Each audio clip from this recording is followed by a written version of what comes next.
The always green forest is a lush and beautiful land teeming with life and magic. The awakened wood king, majestic deer egg, goblins, ratkind, daubers of all traditions, and many more call it their home. They're friends to the forest, belonging to it just as a leaf does to a tree. However, there is trouble in the forest. A crack has formed in the darkness, leaking rot and decay. Trees are withering, crops are failing to mature. Strange, twisted creatures have been seen in shadows. The Rockweaver has returned, threatening all life in Briverton. The always green forest needs heroes. The Seeds of Decay is a 5th edition campaign setting that covers the expansive, always green forest. Meet new folks, build amazing contraptions, and engage in a compelling adventure from 1st to 8th levels. Be our hero and back Seeds of Decay today.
Gary slows down as you see that there is a guard booth in front of a chain link gate. There's a stone sign that says Alta Boys and Girls School. It has a vaguely asylum-like look to it. You can see that the windows that are set within it are far grander than a two-pane structure, as they have, you know, the arc over the top that kind of drip down in a cathedral cut. As you all are kind of looking from your vantage point in the woods, you see a black SUV enter the area and pull around to the back. You see this one park, and an extremely tall woman gets out. She reaches back in, pulls out a very thin briefcase. You then see her walk to one of the back doors. She kind of nods, and the door opens from the inside. She grabs it and enters. That was super suspicious. Yeah. Also at 11 a.m., you see a black sedan pull up. You see two kids, roughly 12 and 14. They are brought out, one boy, one girl. They are brought in, and they are both handcuffed. And they go in through the main double door in the back. Just before you leave, at that shift change, the tall woman comes out, and she seems to be pushing a very large crate. She takes it over to her SUV and lights up a cigarette. And as soon as everybody has either entered the building or exited the building, you see her open up the back of the SUV, open up the crate, and a child jumps into the back. She gets into her car and drives away. You are able to stay in a blind spot of this SUV, either by going in behind parked cars in certain areas, creeping around where only motorcycles can really go. But then it eventually slows down and you see it pull behind the Garrett Fire Department. What the heck? What is up with this lady? When you get to it, it is unlocked. Okay. Shannon opens the passenger's side at the front and looks at the glove compartment. George totally misinterprets what we're doing here. He goes into the back seat and lays down on the floor to hide. What are you doing? Shush, they're gonna hear us. And you reach in and pull out a registration card. And again, this is registered to the loop. And you see it's registered to a Dr. J. Thrice. There is also a gun. But there's a gun in Take it. What? Take it. No! Someone's coming towards you. Get in. Take the gun and get in. Give me the gun. I'm not giving you the gun. Stop it. Yes, they're gonna use it if we don't take it. No, she closes the glove compartment, leans on the car as she very casually closes the side door and takes out a cigarette. Oh, hi. What? Were you in my car? Were you in my car? Yep. Deal later. As you all are exiting, you would see the back of the fire department open up, and I'll give you this. You see a man, face claim Tom Selleck, coming down the stairs. He is dressed in a Garrett County Fire Department t-shirt, and with him is a 12-year-old girl who is dressed identically to him. He looks down and says, "Come on, honey, let's go home." This is the same girl that just left the Alta Boys and Girls Club. When did you get here? I walked in with you. So I guess, we've been sitting here for like 20 minutes or so? When did you get here?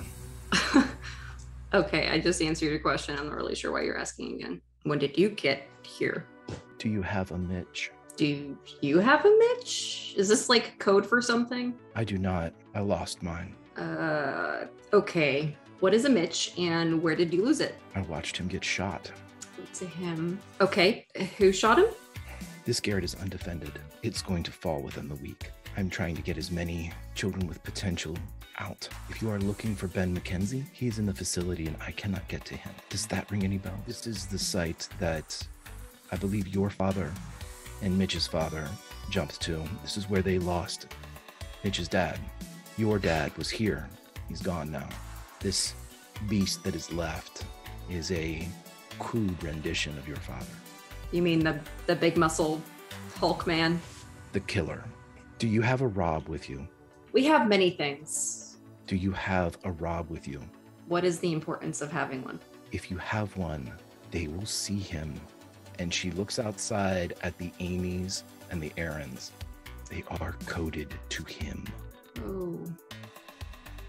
As soon as the sun dips beneath the skyline, every Amy on the street and every Aaron on the street stop. They freeze in mid-step. As one, they begin to move towards the town center. They begin to move towards the paperback exchange. And Rob, as you look out through the glass past the open sign with the closed but not forever facing you, you see the approach of your mother and your father repeated in a dozen variations of clothing and make. You see them coming. You hear them coming because they begin to chant, Rob, Rob, Rob, Rob, Rob, Rob, Rob.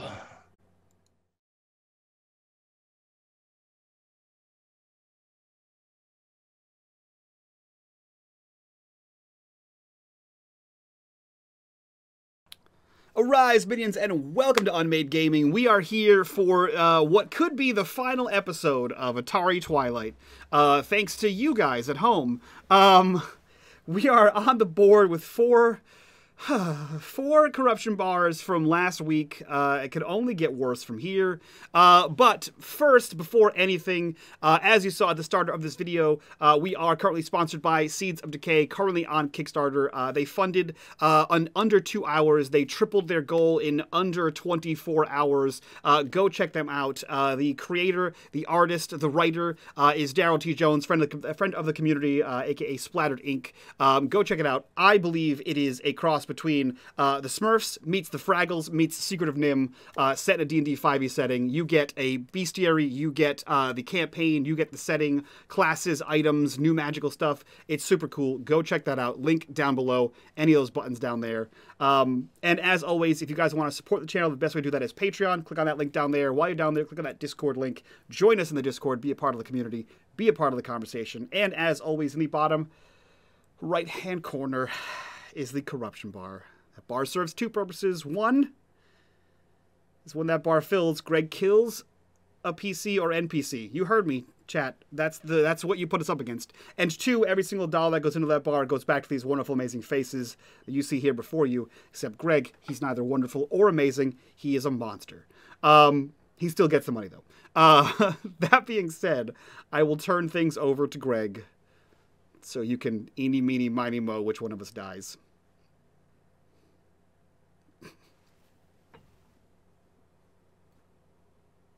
I love you so much, Greg.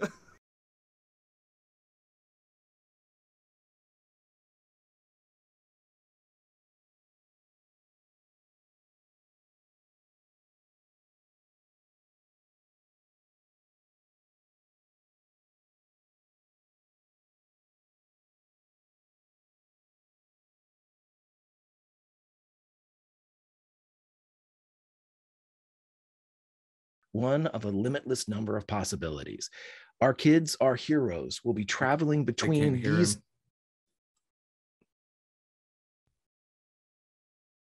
Hi, everybody. Sorry I was silent. Technical difficulties, but you should know that I thanked Mike for being awesome. And of course, everybody here is awesome. And before we continue on, I need to let you know that Atari Twilight is a story about the 80s played in the 80s using the Free League's Tales from the Loop system. We'll skip ahead a little bit. You all understand the Atari Twilight of our particular world is an 80s, a variation of all the 80s that ever was. Our heroes, our kids will be traveling between these different variations of the 80s, learning important facts to hopefully take back with them to their own reality. Secrets abound. Hidden presidential bunkers, potential allies, and secrets of the loop, all revealed in the copies of their world. But between all of these different 80s, spread out like rows in a garden, between all of these 80s, some things never change. The music is the same. The movies, the books, TV, pop culture, all the same. Everything that you remember or heard about happened. As for our sandbox, Garrett, Maryland is at the heart of it all. There, 5 kids seek to save not just their 80s, but all of the 80s that ever were, including our own. In their way stands a cadre of forces so fantastic that only the greatest decade could house them. Characters from television, movies, and novels walk the streets of Garrett. The Transformers, Gremlins, Thundercats, Knight Rider, the characters of King's books, and many more are all present. Garrett, Maryland, their hometown, is at the heart of it all. It is where the fate of everything will be decided. For those, it holds the Loop, a great mysterious research facility, a miraculous particle accelerator that powers not only scientific progress, but the imagination. And this vast and terrible loop will be the Armageddon of all existence. In this, the last year of the greatest decade, here in 1989, all will be decided for good or ill. The end of the age, and this tale is upon us. 4 years, over 140 songs, ultimately 40 episodes in the making comes down to this.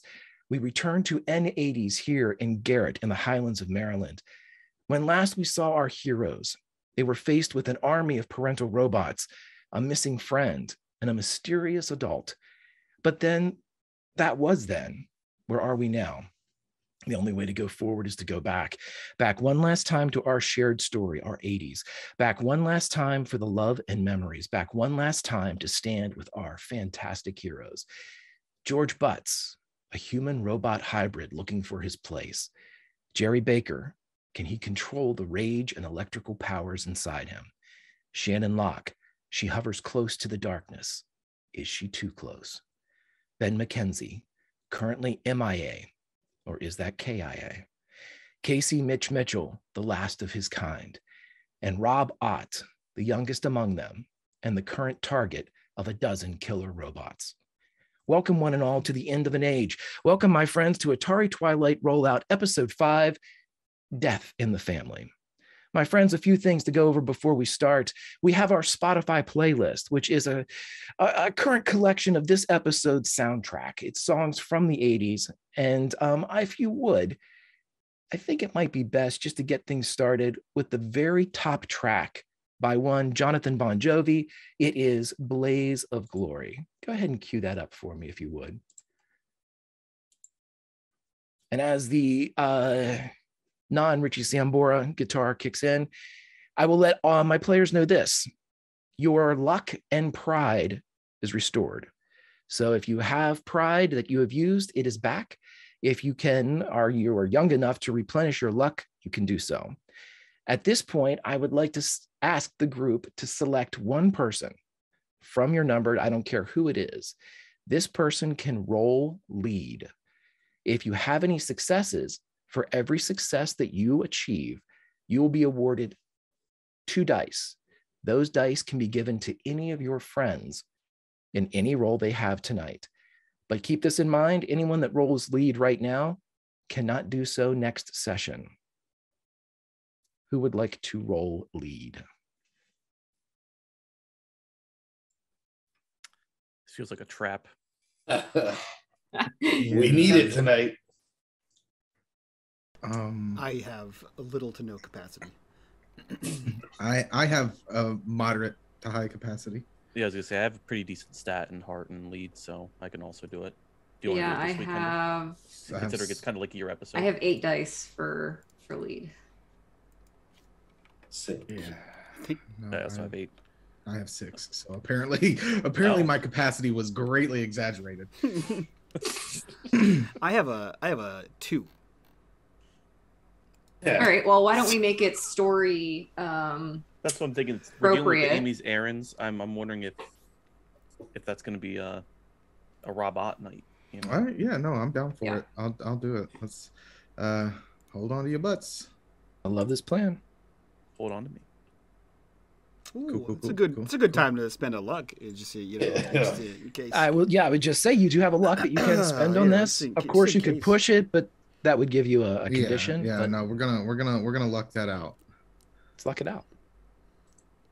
Cool. Two. There you go. So, my friend, the luck pays off. And as you use your luck to re-roll this particular skill lead, you have 2 successes. Those 2 successes equate to 4 dice. Those dice you can give to anybody else, not yourself, anybody else for any role that they have. So you, as the de facto leader for episode 5, Death in the Family, can aid in any way that you see fit for whatever role you see fit. My friends, one other thing, I will let you know that currently, as the mechanics of Tales from the Loop go, you have 2 problems. Now, you have 99 problems, but you've got 2 big problems. An army of robots that seem to want to have Rob, and Ben is locked inside the Alta Boys and Girls Club, presumably, of all the information you gathered. Those are your 2 problems. By hook or by crook, they will be solved by either you or me by the end of this episode. So, my friends, I ask you now, let's start at the paperback exchange. And everyone, I know it's tough to cut off John Bon Jovi, but let's go ahead and do so. And instead, cue up for me a little Iron Maiden, Wasted Years. So if you go down to track number 7, cue up that little ditty. Inside the paperback exchange, Gary, the apprentice, the helper, the aide of Maggie, who owns the shop, is staring out the window at an approaching horde. This horde, though it is many, consists of only 2 faces. 1, a masculine Aaron, and 2, a feminine Amy. These 2 representations, as they are duplicated in various forms and faces, are the faces of Rob Ott's parents. Rob is also inside the store, as is Jerry Baker and Mitch. My friends, the 3 of you, in addition to Gary, the 3 of you see this force coming. Rob, I believe you are right at the window, and you notice the turn as they marched and begin to chant, Rob, Rob, Rob. Again, the voice is uniform. It is the same across all models of Aaron and Amy. They are approaching. They are not running, but they are striding with purpose. And so, my friends, I will ask you inside the paperback exchange, what do you do? What the hell is that noise? Bro, back door.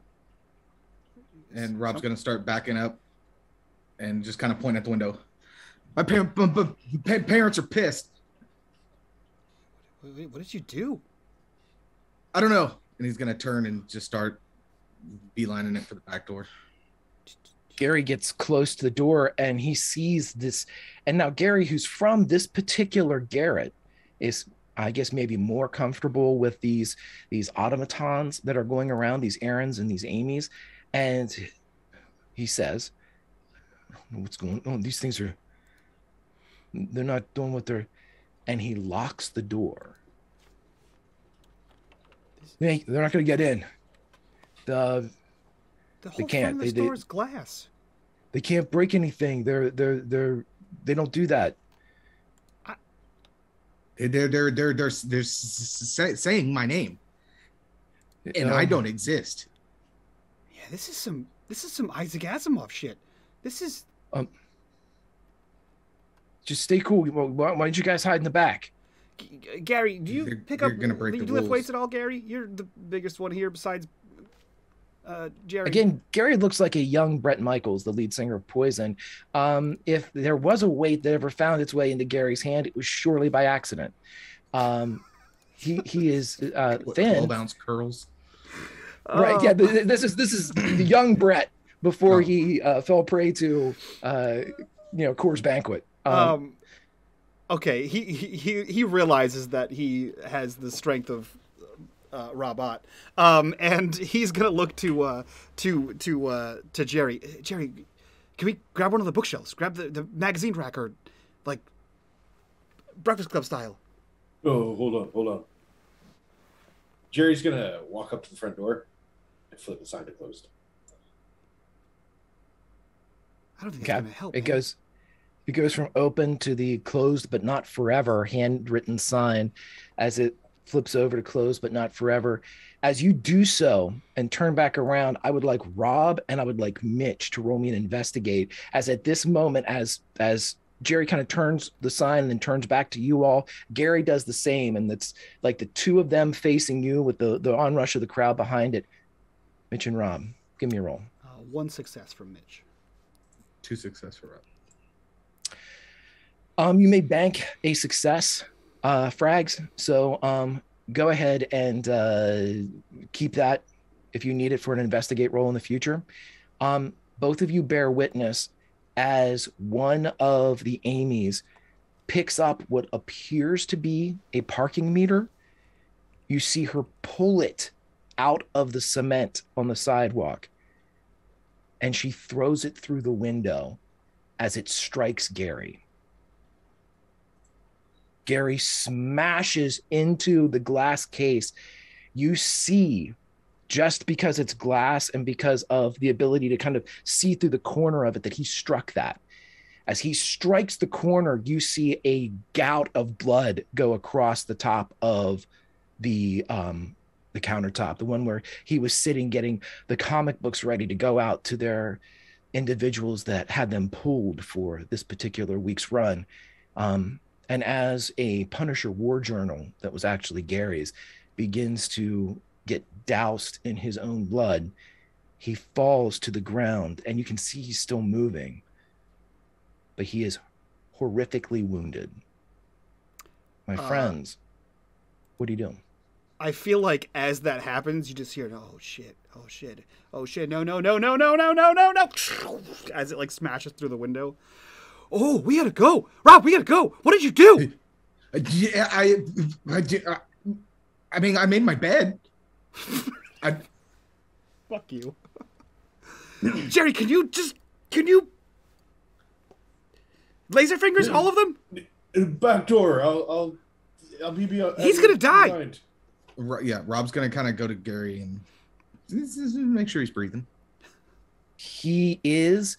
But when he looks up, you realize that, maybe a bit of a graphic warning here, that a large section of his forehead and face don't seem to be attached as well as they used to be. It seems as if he has kind of cut a large section of himself. He looks up, one of his eyes seems to be clouded and partially like off center. And you see him reaching for your hand, Rob. It's gonna be all right, Gary. Holy shit. I mean, it's and he's gonna just kind of look back at Gary and back and forth and just. He grabs your hand, and you feel him press his keys into your palm. And then you see him drop to the ground of the paperback exchange. We gotta go. Gary's gone. He's gone. He's gone. He's gone. And he's just gonna keep saying it, and then while looking at the key in his hand. I think Mitch is like in the process of like tearing shirt, whatever cloth he can find to try to wrap his head. And when he hears Rob say that, he just kind of stops, and there's like a rip in his shirt, another rip from the previous stab wound. And he just quickly throws everything that he was working on in a bag, the cool Radio Shack backpack, and throws that over his shoulder, and just like grabs Rob and like, or follows Rob. The two of you can do just that. Bitters, as Jerry kind of turns back around, you see the rush of these. They're not running, but they're striding almost in a military type of precision, and they are beginning to funnel towards the door, or I guess more specifically towards the hole that the smashed parking meter created. And you can see the front, which is an Aaron, the first one, with a long stepping over the broken and sharded glass of the now sundered door. The open and closed sign caught on one of the fragments just below the floor, just above the floor.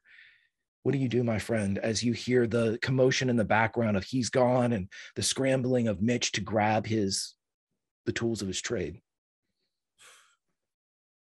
Jerry's gonna shout. Nope. Hold on. Okay. Jerry's gonna shout, "Move now!" And he's going to do what he can to try to channel a beam of electricity into this crowd of robots.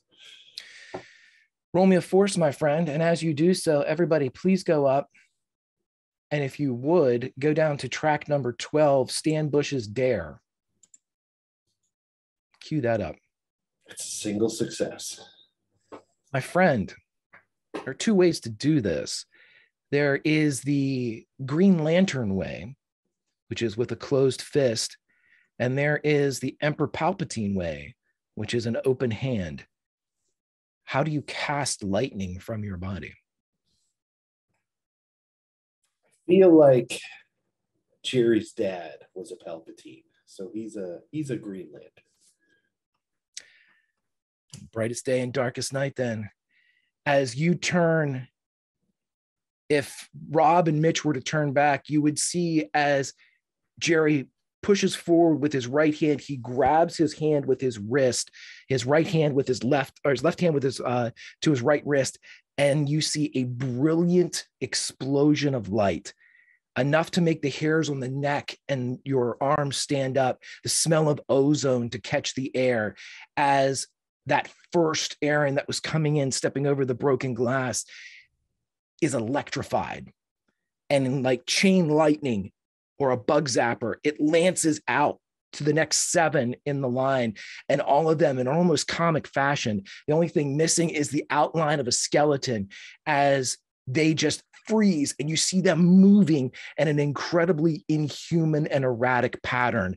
Their heads will spin about 50 degrees the wrong way as they try to reorient themselves. Their elbows and knees bend like an ostrich would in the opposite direction as you hear like the overextension of joints clicking beyond their normal use.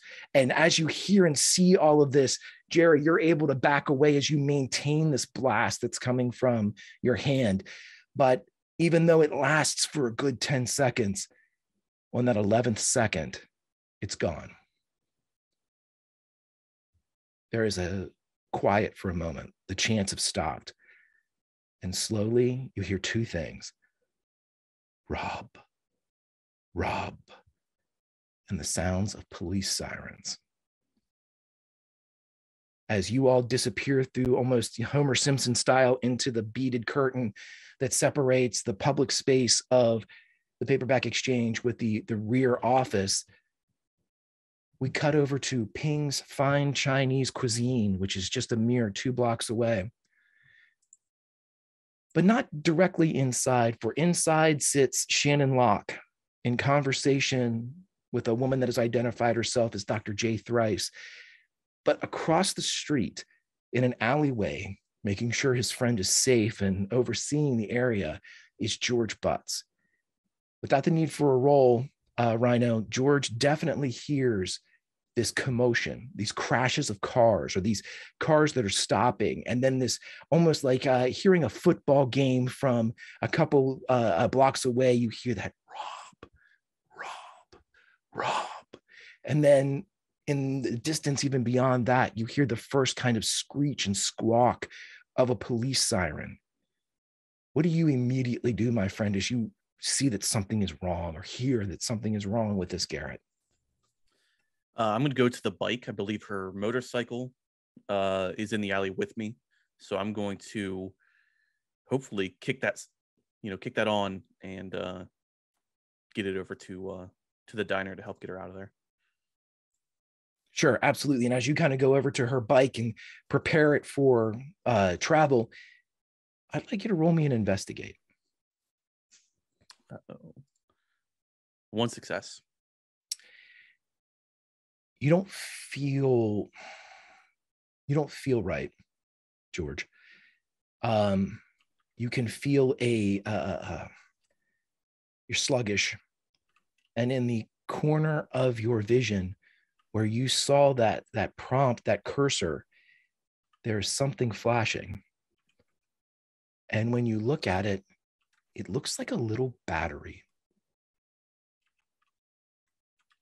Uh-oh. I would like you to take the condition exhausted. Michigan number 1. Great.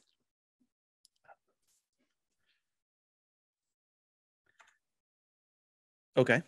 I think your vision George is swimming at this point too. It's almost, even though George may not have experienced this sensation, this is that moment when you know you've had one too many to drink and you're losing equilibrium. The horizon is betraying you.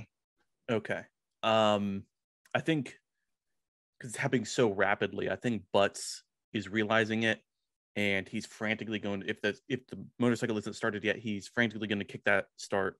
Hit the kick start, turn it around, and whether it's through the window or in front of the door, he's gunning it full throttle to Ping's. Sure. And as you go and gun it and you're absolutely able to get it started and you go, I want you to roll me a force as a wave of almost nausea kind of hits you as you go across. That is a 0. I will let you know that if you have luck, you may roll it or you can push it for another condition. I don't know if this is too early to use my pride either. My pride is that I'm a survivor. There you go. So I think I want to use my pride. I think it's thematically correct. Okay, so just when you feel like you're going to fall off of this bike, that you are going to hit the ground well before you hit the side of Ping's glass window and door, you are able to fight through a reserve, and your vision goes from a blur to a fair representation of a single expanse. And you do smash through the glass Shannon, you see the motorcycle, maybe you hear it, maybe a beat before it actually explodes through the front door. George, just as you come through with that moment of clarity, your pride bought you, you see that battery, as it flashes, it turns and does that kind of needled move and spins for a moment, and you see 4%. And it turns back and the battery flashes, and then it spins and says 4%. Shannon, your bike and your George come smashing through the front of Ping's Fine Chinese Cuisine, causing your conversation partner, Dr. J. Thrice, to explode out of her chair.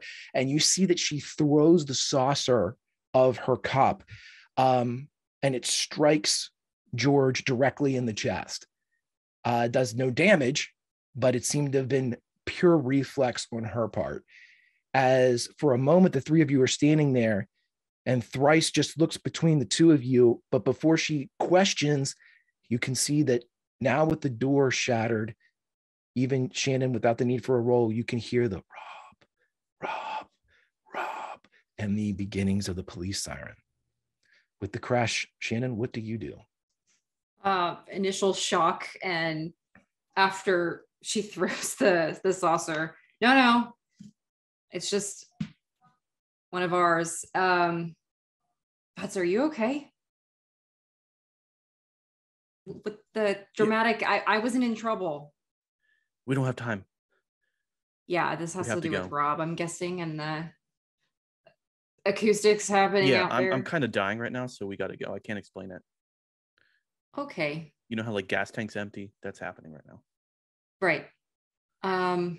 She turns to Thrice. So we might need your car, because I don't have time to see if that bike is going to make it. She throws you the keys. Are you staying here? I'm going to take your bike. If this is the end, then I will be at Alta. You need your Ben. Yeah, we need to get Ben. And you'll have to, because I cannot. Well, I'll meet you there. Take this walkie-talkie. She takes it out of the backpack. We'll be in touch soon. Just keep it on. Whose walkie-talkie is this, by the way? I know it's Mine. Been passed around. So this is the Grimlock walkie-talkie? Yeah, again.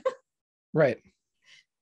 She looks at the walkie-talkie, but you see her turn it around to look at the back. It's yours. Yeah. I've gone through a few. I'll keep it safe. Okay. She picks up the bike and starts pushing it out. Okay, Butts, can you move, or do you want me to bring the car over here? I don't know. I'm just really tired. Okay, try. I'll just get the car. I'll get the car. You do that. She runs, not like exhaustively, but she sprints around the corner to get to the SUV. Right. And as we explained before, we're right around a little bit after 5 o'clock. And even though this is early May, this is the mountains of Maryland, and night has fallen to the point where the sun's no longer in the sky. And as you get to the car that is parked in the Garrett Police Department, you hear, where the hell have you been?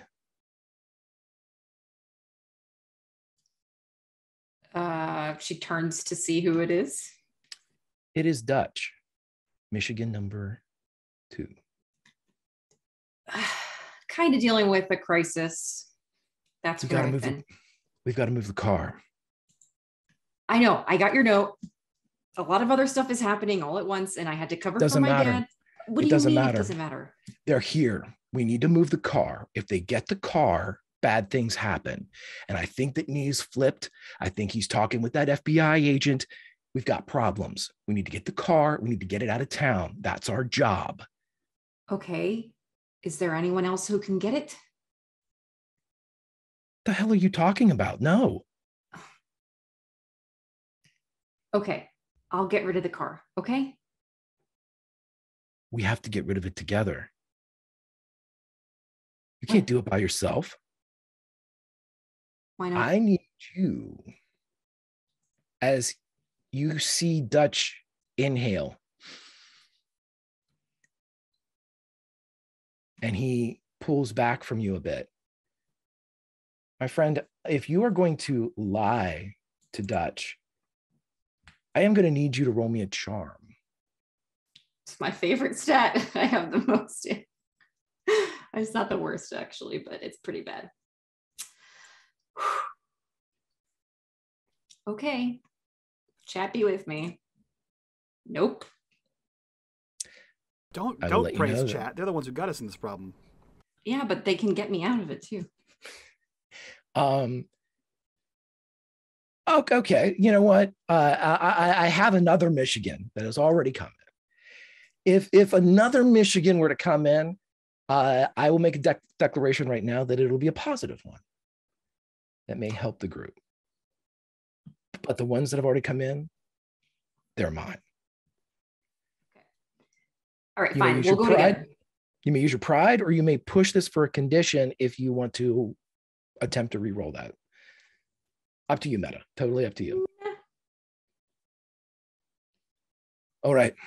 Where the hell did you get this? Like I said, dealing with my own crisis. So we can take this, go get it, whatever. That's fine too. Let me just start it up. She tries to go to the driver's. He jumps in the passenger seat. Okay. Starts up the SUV. Yeah, take it to the back of the feed and breed. We'll be able to get in there and get that damn thing out of town. Sounds good. You would know that the feed and breed, if we flip over to the map, I believe the feed and breed's on there. The feed and breed is down at the edge of town. Currently, you all are here, and the feed and breed is down here. Feed and breed is like a livestock store where the farmers also go to buy grain and things of that nature. It's a large kind of rambling structure that has docks for loading large trucks and, the transportation of livestock. Again, it's an agricultural center. But again, it is beyond George Butts. My friend, what do you do? My friend, while we're waiting, let's play a little 18 in Life by Skid Row. That's track number 4. Is Dr. Thrice still with me? Dr. Thrice is pushing the motorcycle out, kind of left simultaneously with Shannon, but we'll flash back just a couple minutes. And as Shannon left, Dr. Thrice is pushing the bike out to start it up, presumably to head towards the Alta Boys and Girls Club. She's still within your earshot, though. Yeah. Hey, Doc, before you go, are you a robot doctor, human doctor? What kind of doctor are you? I'm not a robot doctor. It's your battery. What do you mean? You haven't recharged. How do I recharge? Eugene rigged up your house back in Garrett, so you and your mom would always be fully charged. You haven't been there in a while, huh?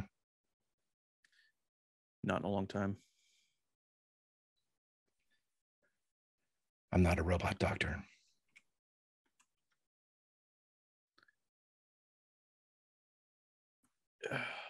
Got any orange slices? Actually, she points back inside the restaurant. I'm sure Ping does.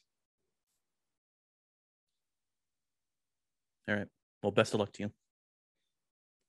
You too. And she jumps on the bike, starts it, and immediately moves north. You hear these sirens as the first police car passes by your location, towards the paperback exchange. You hear the as the car goes by. You can hear now with the kind of the spread of sirens that the entirety of the Garrett police force seems to have been mobilized, which means there are now 4 active patrol cars in the Garrett area.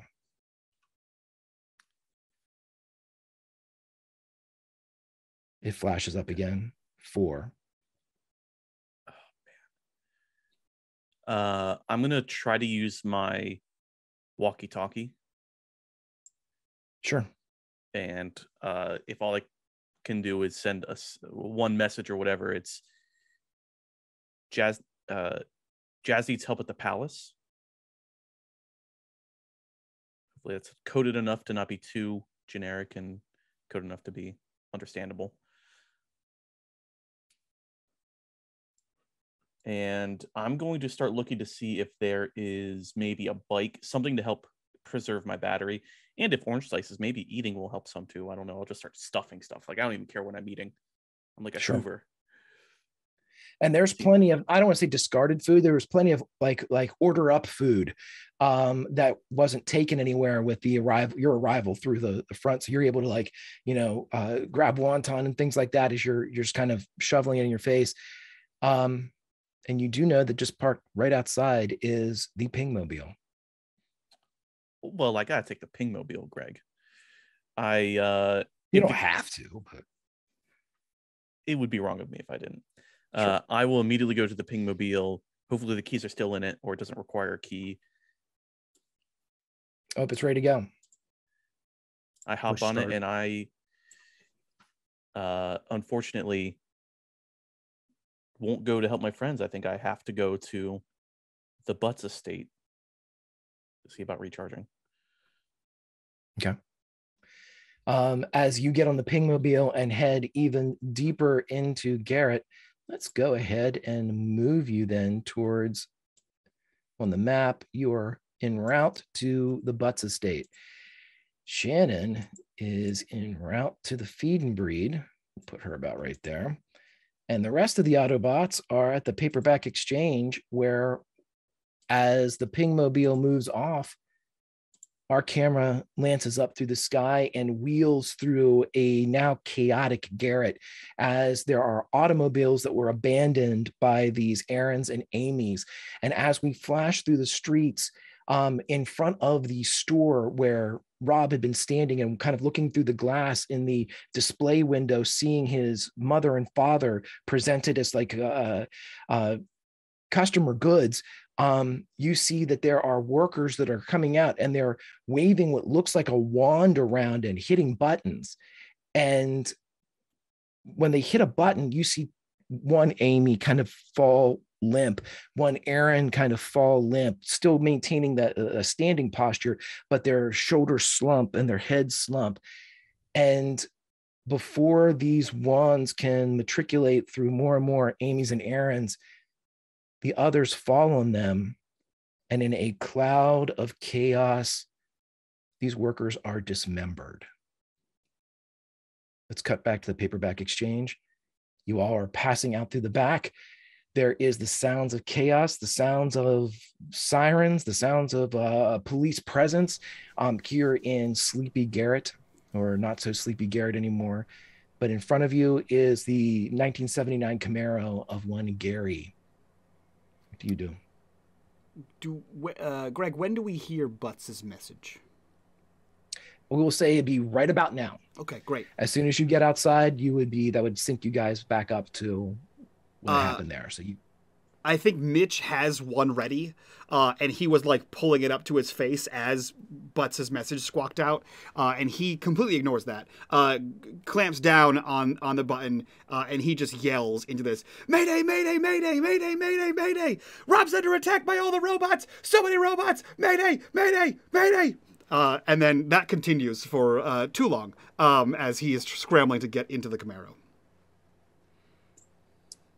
This would be heard by George and presumably Dr. Thrice, but George, you can respond if you would like, as you are traveling north on the Pingmobile.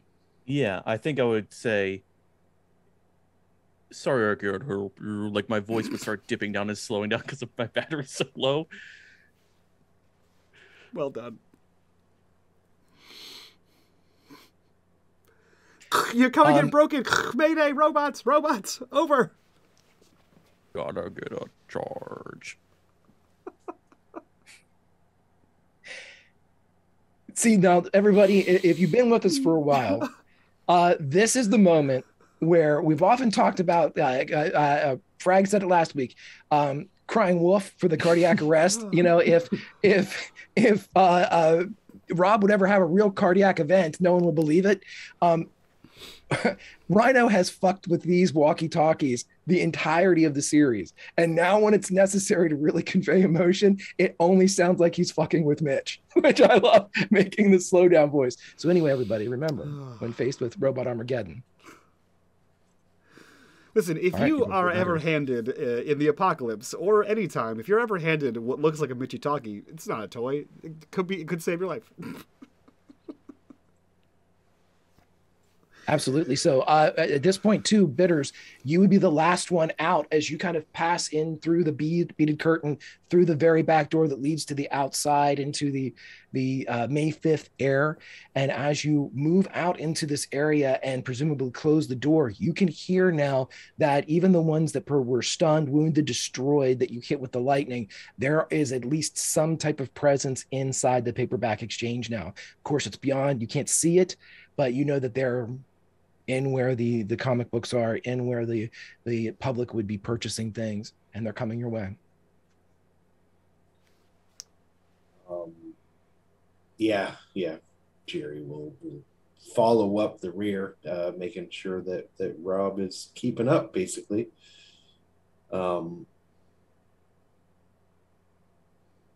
He's when they get outside, he's not even worried about shotgun. He's just, everyone's got a kid in the vehicle. He just seems panicked. Yeah. Do you offer who sits down where then? If Jerry's last, he's just going to try to push everybody into the car. Who's driving is up to the other two. Rob, can you drive? I got the key. So, Rob, roll me a tinker. Okay. This is a stick shift 1979 Camaro. Oh, that's not. Do you want Mitch to drive? He did drive the battle wagon. Yeah, but for the story's sake, we're gonna watch me fumble this bag. Okay. Yeah. So. Okay, you gotta. Okay, listen. You gotta press the third pedal and at the same, and then you gotta slowly. The first knock on the back door. Boom. You do it. And there's that very awkward exchange of crossing over the bucket seats while inside the passenger, inside the front of the car. Right. And as explained before, a 1979 Camaro can comfortably fit one person. Yeah. And so as you are all like trying to like Jenga your way around here, I would like you each to roll me a move. Love that for us. This is a combined roll. I would like to have 2 successes. It could be from one person, or there's one. Perfect. So Jerry, just in case. Jerry aids. And so as everybody is kind of moved and shifted into position, you know, with a slam, Mitch, you're put behind the steering wheel. Roll me a tinker. And with a as the Camaro kind of pulls out from the back, just as the rear door explodes, and 3 Amy's and 2 Aarons kind of almost stumble and pile out, like, you know, World War Z kind of style, as they tumble out. They get up and they begin that stalk towards the rear of the Camaro. Rob, as you kind of turn around you can see through the lines of the defroster on the back of the Camaro window. You can see the Aarons and the Amy's turning towards you as they begin the march towards the back of the Camaro. Where is your destination, my friend? You know, Greg, destination unknown. I definitely think we do hit a trash can and it just skitters across the ground in that cinematic kind of thing. And Mitch just goes, "They killed Gary, man!" Where are we going? Anyone? Away. Where?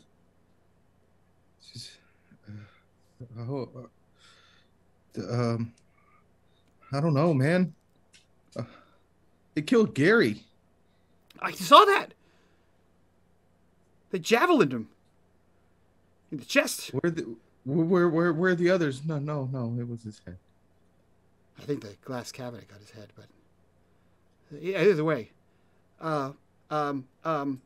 Is there anywhere that your parents hate? My room. Is your house here? Do you have a house here? No. That isn't the answer I expected. Fucking Christ. No. It's the last place they'd expect. He is like he has one hand on the wheel. This is, kids, don't do this at home. He has one hand on the wheel before texting existed, and he's rummaging around trying to find that walkie-talkie across the road. And he's like, "But, Shannon, where are you? Over!" Shannon, roll me a move.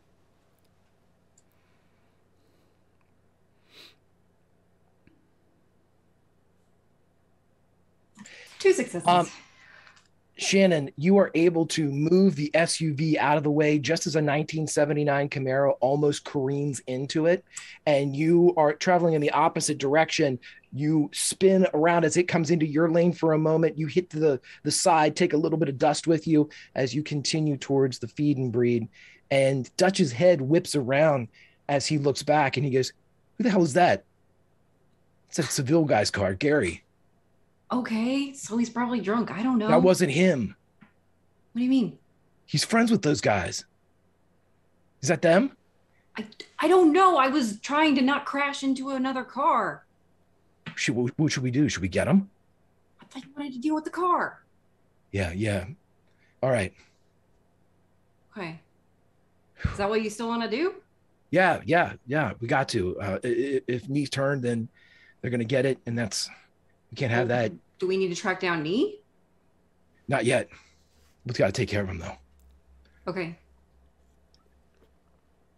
And again, you're kind of moving away from the chaos as the Camaro spins, as Mitch is screaming into a Mitchy talkie, as everybody else is in the after effects of either producing a bioelectrical blast or witnessing the friendly comic book nerd get destroyed by his parents. You pull up in front of the feed and breed, which seems to be empty at this particular moment, which is odd. It's the end of the day. It usually doesn't stay open late, but there should still be somebody here. And go around back to the warehouse in the back. Shannon pulls around to the back of where the warehouse is. And you can see that though he's not sweating, Dutch is he's moving, he's animated. And because if he's anything like your Dutch, that's his nervous tell. He's very kind of wiggly. Yeah. Okay, you want to grab the ramp, or you want me to grab the ramp? No, you can grab the ramp, but can you like take a breath? You're gonna lose your shit in a second here. All right, I got worried. I couldn't get a hold of you. I thought it was him. I thought it was maybe, I don't know. I didn't know. This day has been, everything's hit the fan. Literally everything.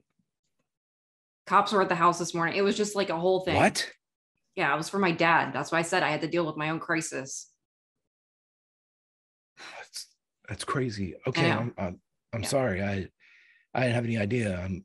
I mean, I couldn't even really tell anybody because I was making sure, nobody said anything they weren't supposed to. So I'm sorry I wasn't there. Now. I can't, during the day. I know. It's okay. All right. Listen, what's the plan?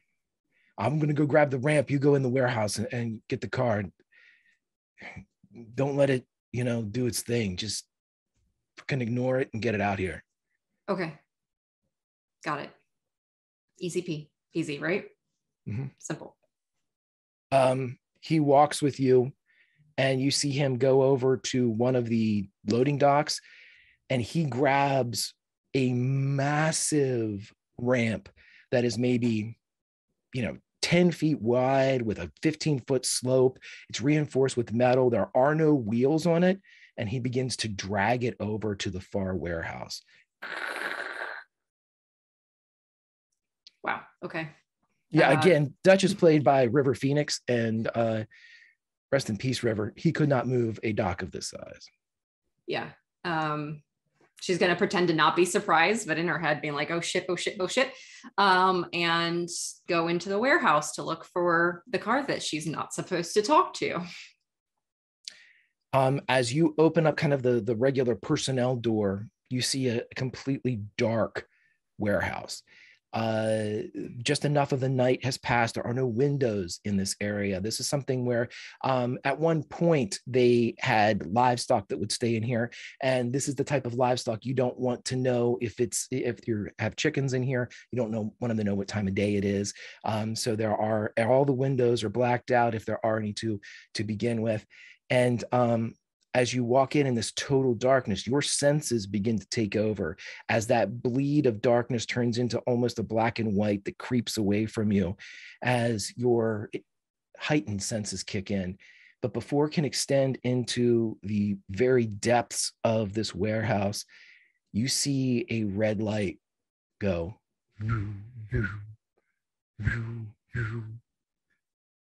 And you hear a voice say, "Have you come to finish me off?" Depends on your definition of finish. I will give you none of the information that you require. I will never betray them.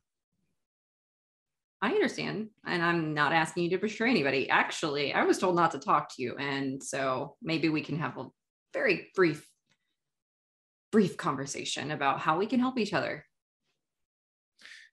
Let me free. I have been monitoring the police bands. It appears that there is a malfunction with the automatons in the town. That only happens on one occurrence. My friends are here.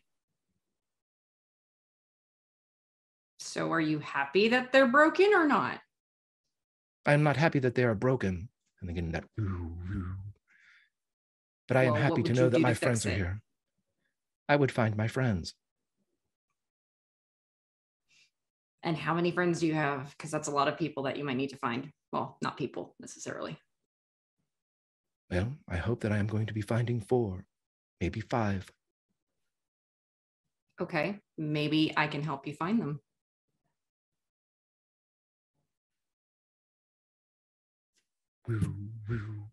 You hear outside the as the drag is finished. We really don't have a lot of time. Do you want my help or not? Why are you helping me now? You helped because I'm not me. Shannon? Hopefully the one that you want to help, because if not, I'm probably going to die here. Get in. And you see Dutch pulls the ramp up, and just as he turns to yell out, "Hey, go ahead and bring it down," the front of the warehouse explodes, and Shannon, behind the wheel of the Knight Industries 2000 kit model, explodes out down the ramp as Dutch watches you go by, as you are maybe 3 feet from one another, as the car spins out and he watches you go past, and you see sadness in his face. What are you doing? Do you say anything to Dutch in that moment that you I have to save my dad? That's what she says. We're not supposed, and you're out of earshot by the time you take to the area. Where are you headed? She didn't plan that far ahead. She's like, Dutch is probably going to kill me if he finds out who I am. Okay, so I think she would probably go towards the paperback exchange, just because that's the direction that the robots were kind of in, and just to see what's going on in that space. Okay, so as you kind of like retrace your steps, we go up to the north as the losing power George Butts is on the wingmobile, and it spins over, and you see 2 and the battery. 2 and the battery. I need you to take another condition. This one is afraid. You begin to lose senses. With one blink of your eyes, George, the world of Garrett is in full color. And when you open them again, it's in a grainy black and white, as if your visual acuity has been reduced to conserve power. Your hearing, as you have full audio capacity, seems to be reduced from stereo to mono, as you can only hear partially out of your left ear. Your senses begin to tingle, your extremities, your toes, your fingers, as if they're asleep, as if you've been lying on them awkwardly at night. It's almost getting difficult to grip the wingmobile as you turn down the street that is your home.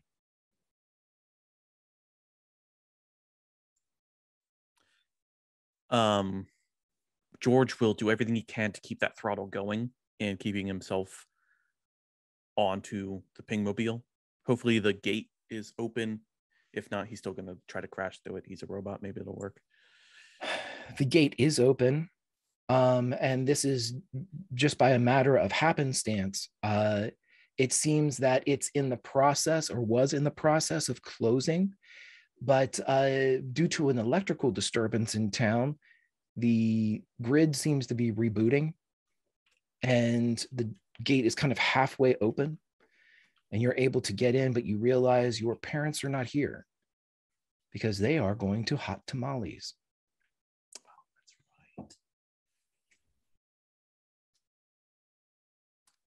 Okay. I will Butts probably doesn't even really know where to go. He would just assume maybe it's the bed. If he lays in his own bed, that he'll start the recharging process. I think everything's a flutter as far as cohesion of thoughts and everything. So he just is thinking about parents at tamales. He's thinking about the radio going off and him on his way here and losing senses and everything. And then, okay, I got to get to my bed again. And just a cycle of that as he stumbles through the house. As you climb up into your room and your bed, this room that's so similar to the way you were before all of these experiences, back with the double popped collars, back as the popular kid in middle school, where the popularity of your peers was paramount. And now you lay down in your bed and roll me at this point, I'm going to take either a calculate, a program, or comprehend.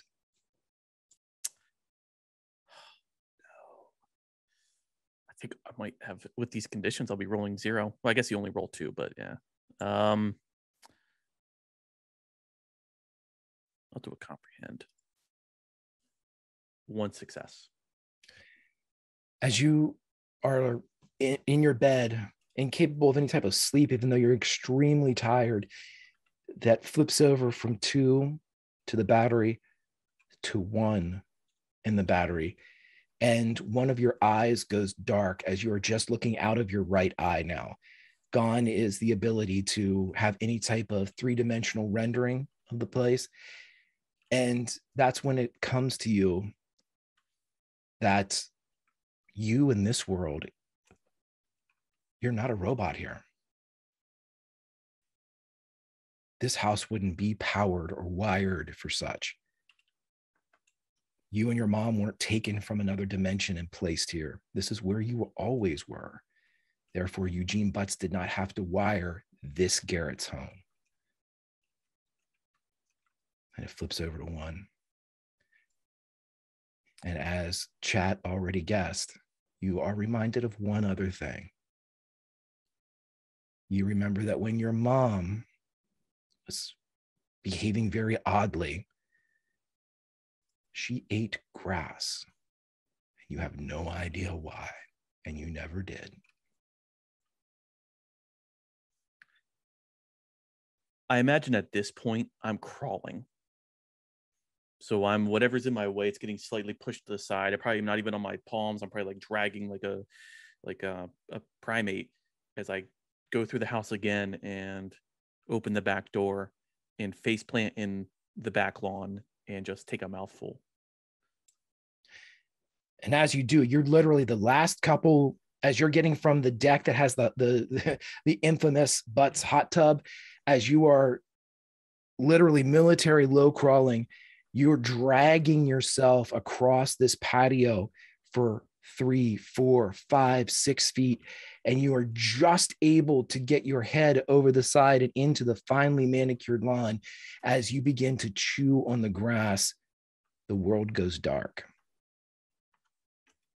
Back at the paperback exchange or thereabouts inside the 1979 Camaro, my friends, you are all witness to everywhere you turn, there are Amy's and Aaron's, but at this point, the populace of Garrett seems to be trying to do something about it. You see people trying to herd them. You see people putting up like a traffic kind of long sawhorses, trying to keep them from moving. They're just breaking through areas. If anybody gets in their way, they go through them. The police are trying to stop them conventionally, and then they begin opening fire on the Amy's and Aaron's. And you see that they take a hell of a beating before they go down. Some of these cops are unloading 6 shots from their service revolvers. Again, you're not the only vehicles driving. There seem to be other people in states of confusion that are either slowing down to rubberneck in an extreme situation, or trying to get out of this particular area. So my friends, as you are doing this and you're moving towards the center of town again, what would you like to do?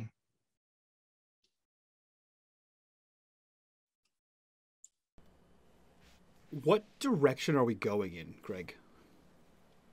In the direction that you pulled out and came into. If you go over to the map, I will show you. You all would be right around this way, heading north.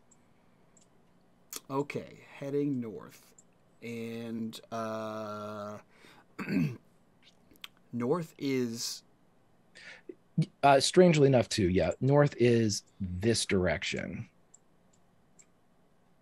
because of the weird way this map is set up. Gotcha.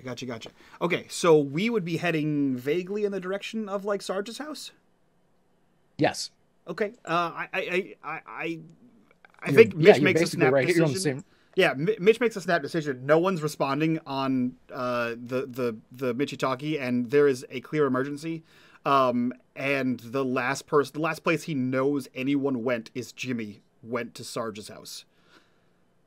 So he floors it towards that street, and he just takes an emergency like hard left and like turns the car down that road. We gotta find somebody. I don't know where to go. I'm going to Sarge's house. So yeah, you're able to get to Sarge's house very quickly. Everybody, if you would, go over and queue up it's track number 3, Broken Wings by Mr. You pull up outside, and even from this distance, you can see that the front door is open. The flag is not up, though. There is no flag on the flagpole, which even during the end of the day, this should be the time where Sarge is taking it down for the evening, but it is not up. You're here. What do you do? Is there like a car in the road? You said the door's open?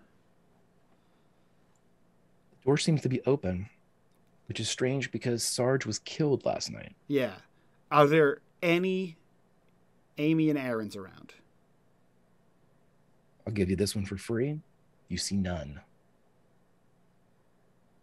I think he like hops a curb and pulls this thing across the grass behind the house so you can't see it from the main road. Sure. Easy enough to do. You have it kind of hidden in the yard beside where Sarge would be. Quickly enough, Sarge is a small bungalow style house. Easy enough to get either into his backyard or around to the front, whichever you'd like to do. Guys, I don't know where Shannon is. I don't know where Mitch. I don't know where I'm Mitch. I don't know where Butts is. They want to kill you. Everyone wants to kill me. You're probably fine. You're already dead. We can't get out of here till we get Ben either. Right, but maybe Sarge has guns, or Jimmy, or both Jimmy and guns. Jimmy was supposed to be here, right? Right. Jimmy! Come on! Mitch looks at him and leans over and rolls the window down as he cranks it. You're just yelling in the car, bud. Sorry, lot going on. Yeah, I know. It's not every day you try to get killed by your hundreds of robot parents. And he just vaguely motions towards the house. We want to go in? Yeah. And Rob's gonna open the door from the outside. He's gonna reach over. Mitch leans over and pops the glove box, sees that there is no gun, and son of a bitch, closes it and gets out of the car. As the Cinderella cassette drops from the glove box, never to be listened to again. How do you guys go up to Sarge's house? In a panic? Quickly? Greg? Or by stealth? Quietly or quickly? That's so I don't know. I feel like robots aren't gonna lay in wait. So yeah. I think I would probably just go in it, because as of right now, these robots haven't shown anything but direct force, kill. So like, Rob's not going to be worried that they're hiding somewhere, because he figures he'd probably hear them coming. They do shout Rob. Put that on my, yeah. I'm also certain that if Jerry's got to squeeze out of the back seat of a Camaro, it's not quiet. Sure. So someone roll me I'll take an investigate as you all approach the house.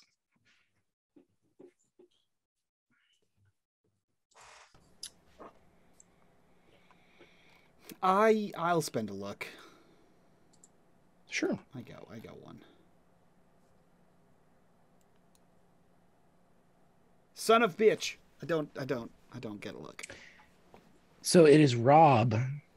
As you approach the house, not necessarily being quiet, but there's a lot of noise in Garrett at this moment. So with your one success here, you don't get close enough to sort of reveal yourselves before Rob.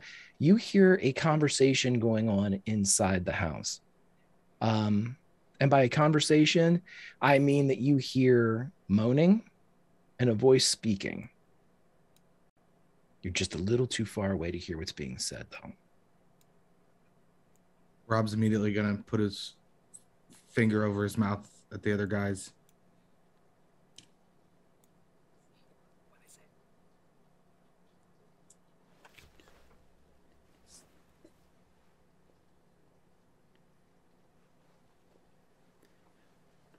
What is it? He points to Jerry. With your hands, aren't you? Yeah. Jerry, you stay here. Keep a lookout. When this is it's kind of a waste of my skills, but okay. Yeah, people are going to be very confused. I think we just run in. We run in and just tackle them. Well, let's listen to what's going on first. You know, what if we go in there and it's a good guy torturing a bad guy? Okay, I have an idea. Jerry, take out your walkie. I'm going to click it 3 times. And if I click it 3 times, you run in. Okay. Great. And then we try to creep towards the house. Sure. Yeah, you creep towards the house. Everybody, for no reason whatsoever, go ahead and queue up. Track number 6 for the Talking Heads, Psycho Killer. Don't you goddamn dare. And we're going to give this to Rob, since Rob rolled the investigate that was a success. As you get closer, Rob, you begin to hear this conversation first. And you hear the conversation before you can actually see what's going on. The door's open. So as you're creeping up the stairs, it's kind of, you're hearing the beginning of it. And the scene will reveal itself as I let you know. But you hear the voice say, "What a thorn in my side you are, Christopher. You do have a fantastic quality of being able to pass through the veil. One of my favorite things about this life is disproving silly notions regular folks have cooked up in their little minds and written in their little books. One of the best bubbles to burst is paradox." And Rob, as you get to the top of the stairs, you look in and see Jimmy tied to a chair. and you see a robed figure standing over him and walking back and forth. And this hood that's up, that's more Unabomber and less like Branch Davidian. It's not like a religious kind of hood. It's definitely has more of a like an athletic quality to it, but it's deep. And as he who walks back and forth across the room, he goes, see, you believe, Chris, that you can't die here, right? Because you have seen your older self and you believe that you are the only Jimmy Chris because you told that to yourself, right? Well, see, that sounds pretty fucking leaky when you say it out loud. So in theory, I shouldn't be able to shoot you in the fucking head. And you see him pull out a gun and place it against Jimmy's forehead. But you can't dive to save yourself, can you? You just get pulled around like a rag doll. Well, let's see just how trustworthy Paradox is. And he cocks the hammer of the gun. My friends, in this ambered moment, which is Michigan number 3, Mitch, Jimmy asked you not to stop him from diving if he were to dive. Yep. But in this moment, with talking heads playing, do you want to try to force Jimmy to dive?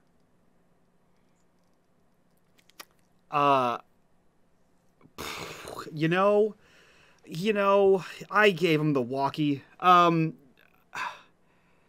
Yeah, I think he does. He takes out a walkie and he clicks it 3 times, and he charges.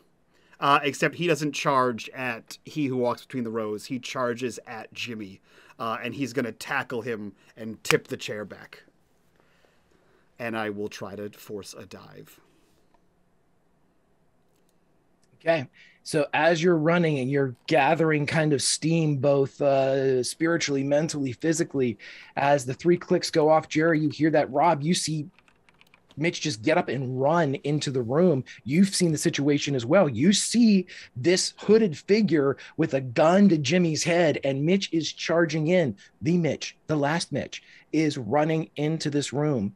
Mitch, I need you, because I believe we said it's a tinker for your ability to dive. I'm going to give him one of my successes. You can give him up to as many dice as you want. You have a pool of 4. I will say, hold on to your dice. Okay. Mitch is using his pride. Okay. I'm going to grab those dice back here. Which Mitch's updated pride for season 3 is only I can fix this. So he charges in and essentially, like WWE, spears him in the chest. Greg, I assume that this jean-jacketed man would have stripped Jimmy of all of his possessions, right? It doesn't look like Jimmy's been like stripped naked or anything like that. Like anything he had. Yeah, it looks like, as Jimmy was always kind of bulky because he had a bunch of kind of layers on. It seems that he's been taken down to just a t-shirt, and he's extremely thin, very emaciated. The only thing that Jimmy seems to have on him, and you're not sure how you can even tell this, it's right in the pocket of his jeans, which are kind of loose on him. You see that disc. You see the ball. It almost looks like a snuff can in his pocket. Okay. And that's the one thing you can kind of pick up on as far as items that he might have. Yeah, he runs in, spears him in the chest, and I'm going to force a dive.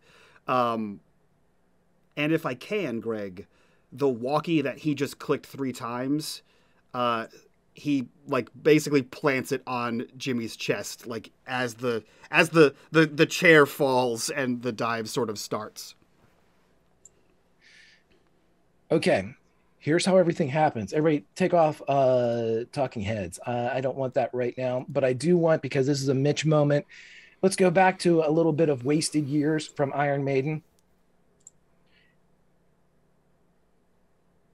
Rob, you see and hear this.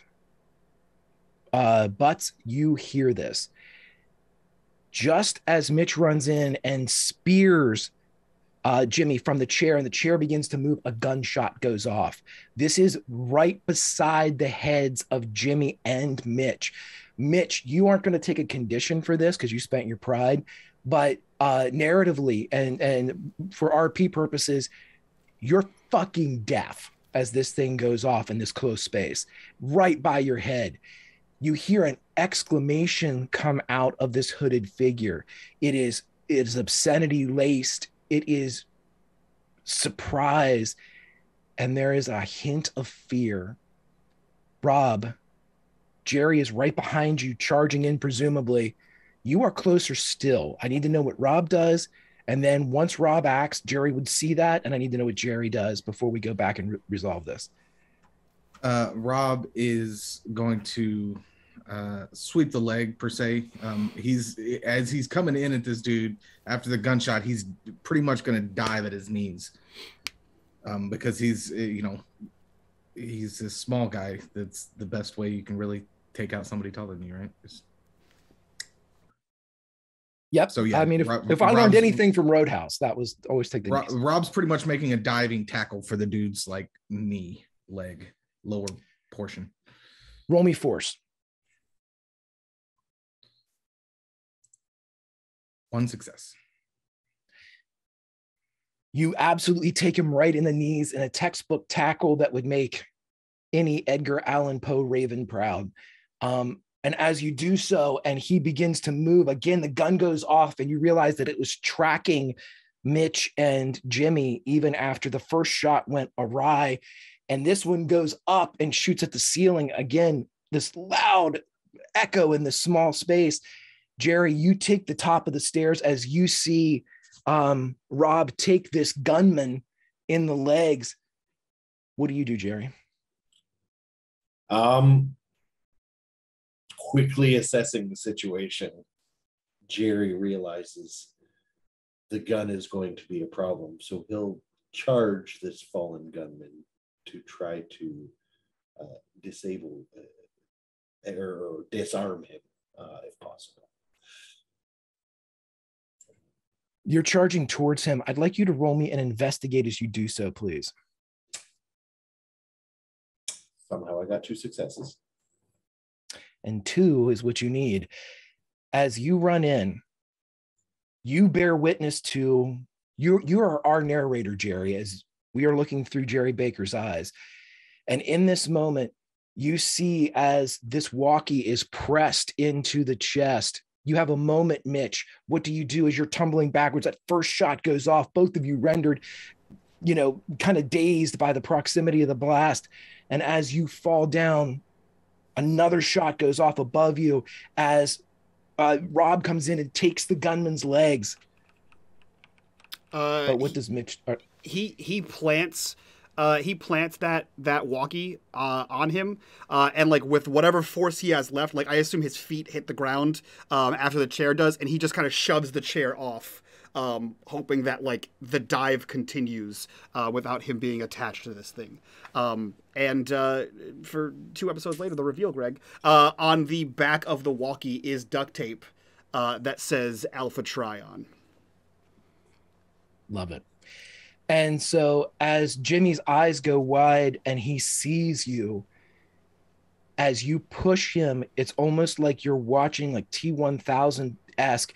You shove him through the floor as he disappears in a splash of a dive and takes the walkie with him. But we go back to Jerry, and as the attack on the legs takes place, the errant shot goes over. You see the hood slip off the top of the head of he who walks, and Mitch looks back at you. And you see this older Casey Mitch Mitchell take the gun, and he leans backwards and splashes into the floor. And only you saw it, Jared.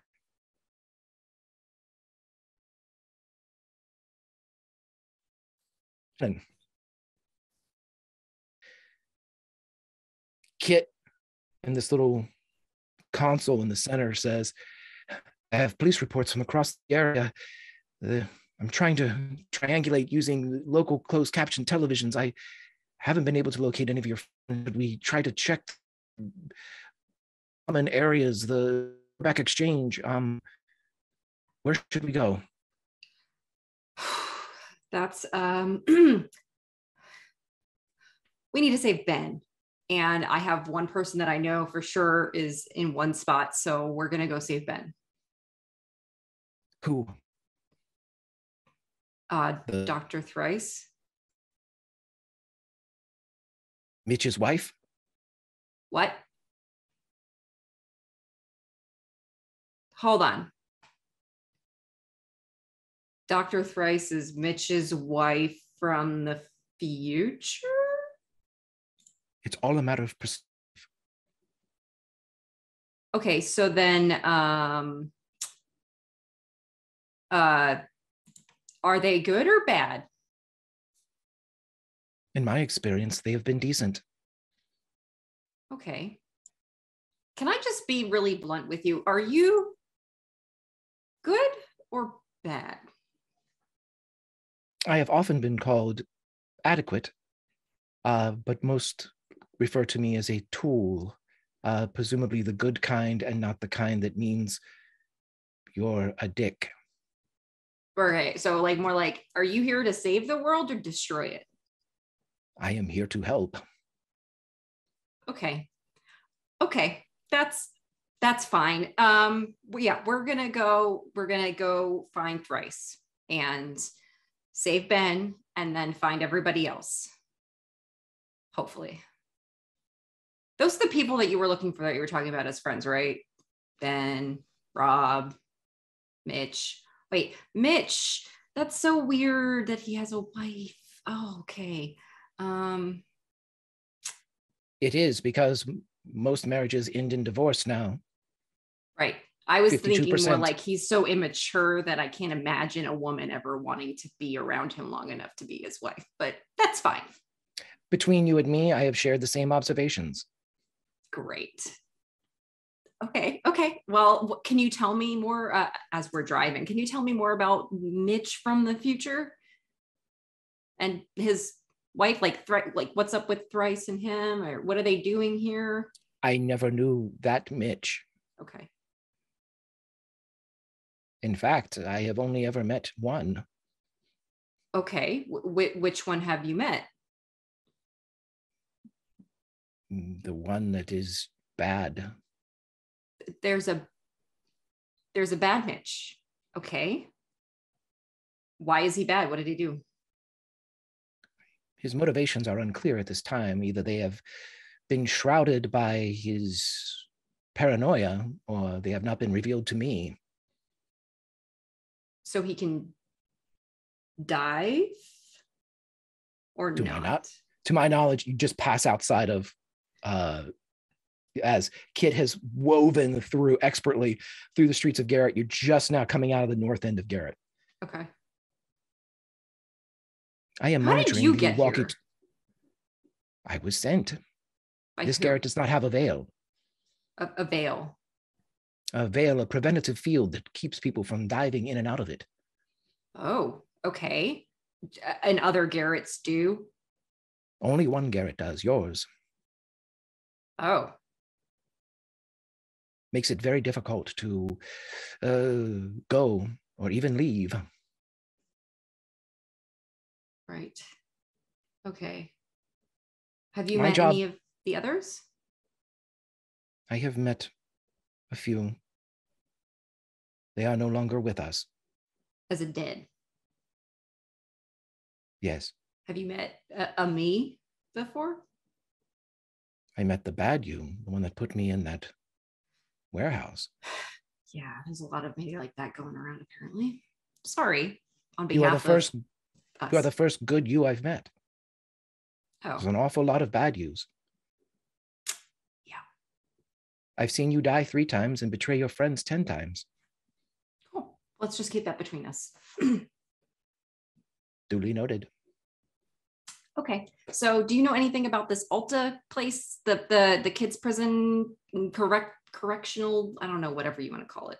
It is filled with the automatons, the Aarons and the Amys. Shoot. And okay.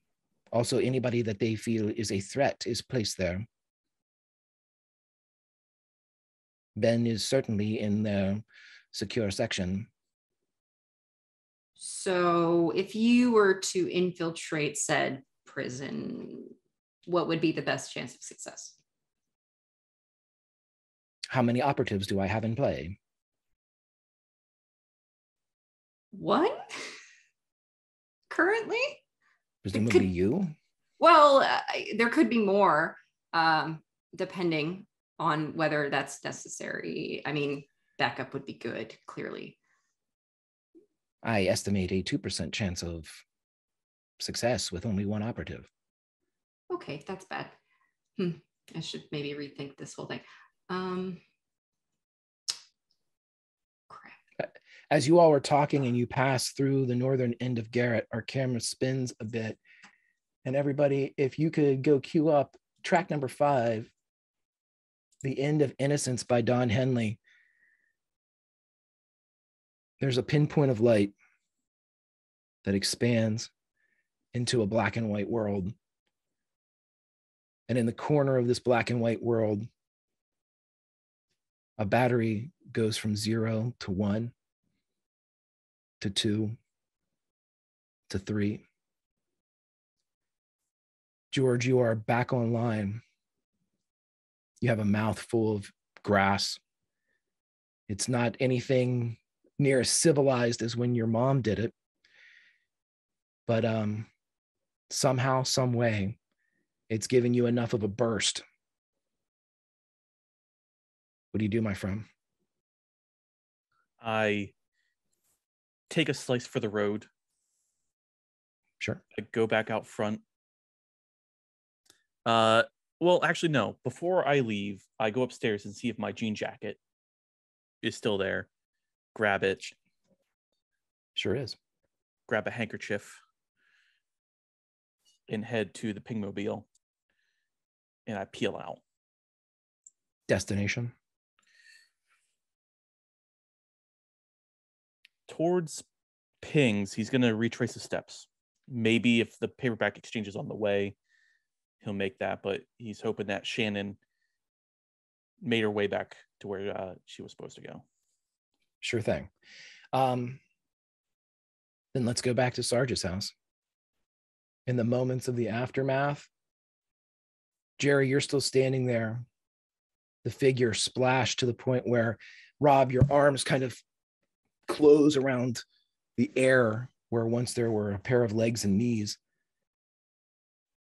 And where there were 5 people in this room, there are now 3.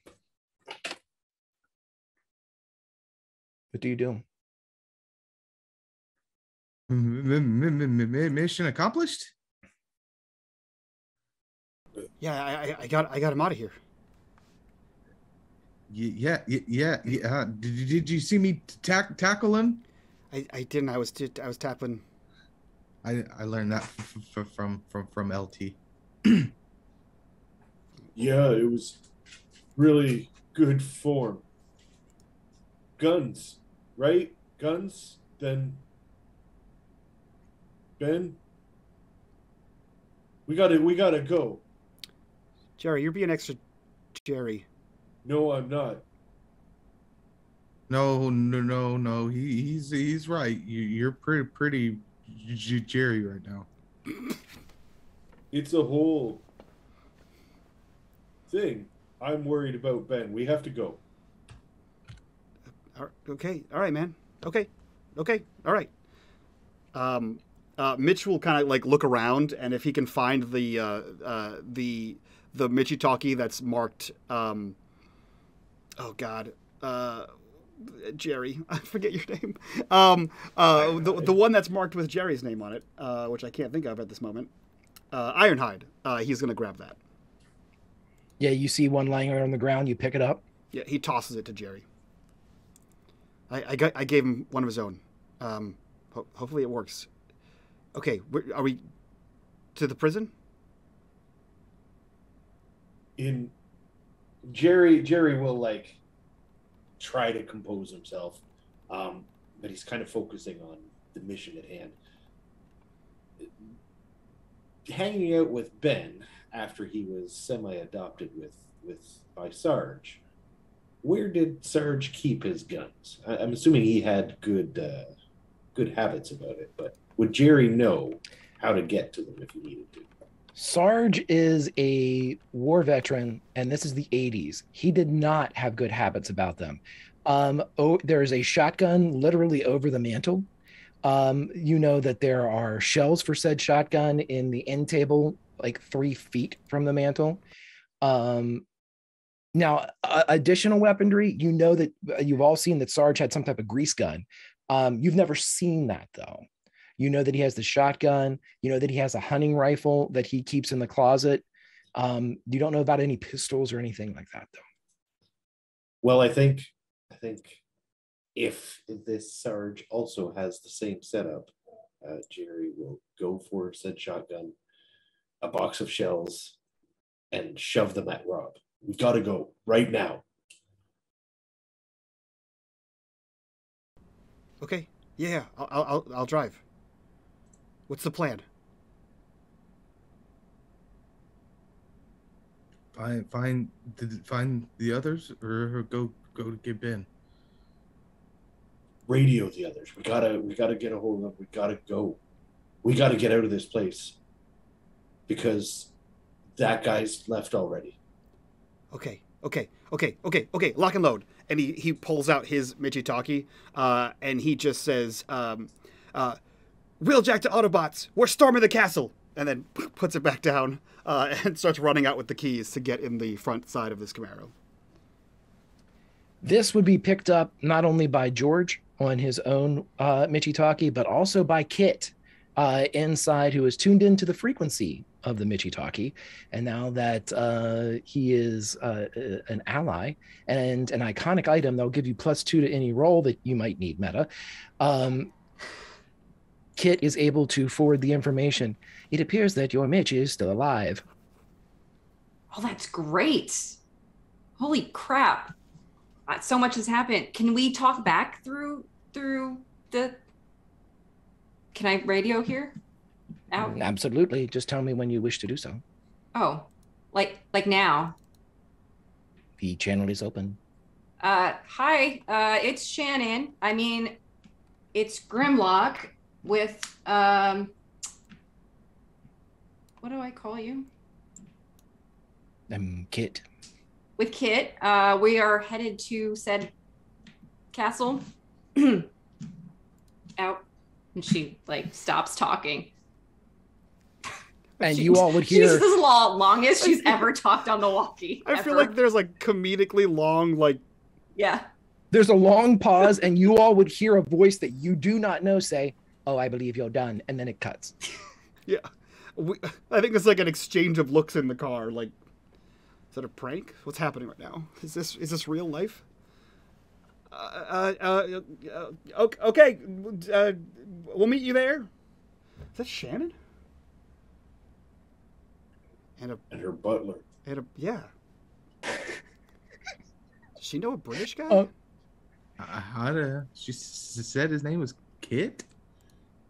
That's weird. I think Butts would also chime in saying, "Fully recharged. Headed to the castle."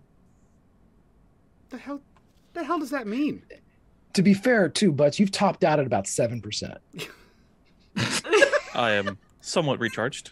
I might be at the castle. Might have to jump Butts. Fully recharged. Please, somebody make that a quote, if you would. Greg, for 2 seasons, my fucking pride was one day my robot will take over the world. If you've somehow managed to make my robot Butts, I approve. I hope not. He's gonna jump into the river. I love all of these sentences, so just keep saying it. We're going to say, for the sake of you all getting together, that you all meet at that little turnaround that you were at with Gary, Rip, just earlier in that day. It is now a little after 6, what would be just ironically visiting hours here at the Alta Boys and Girls Club.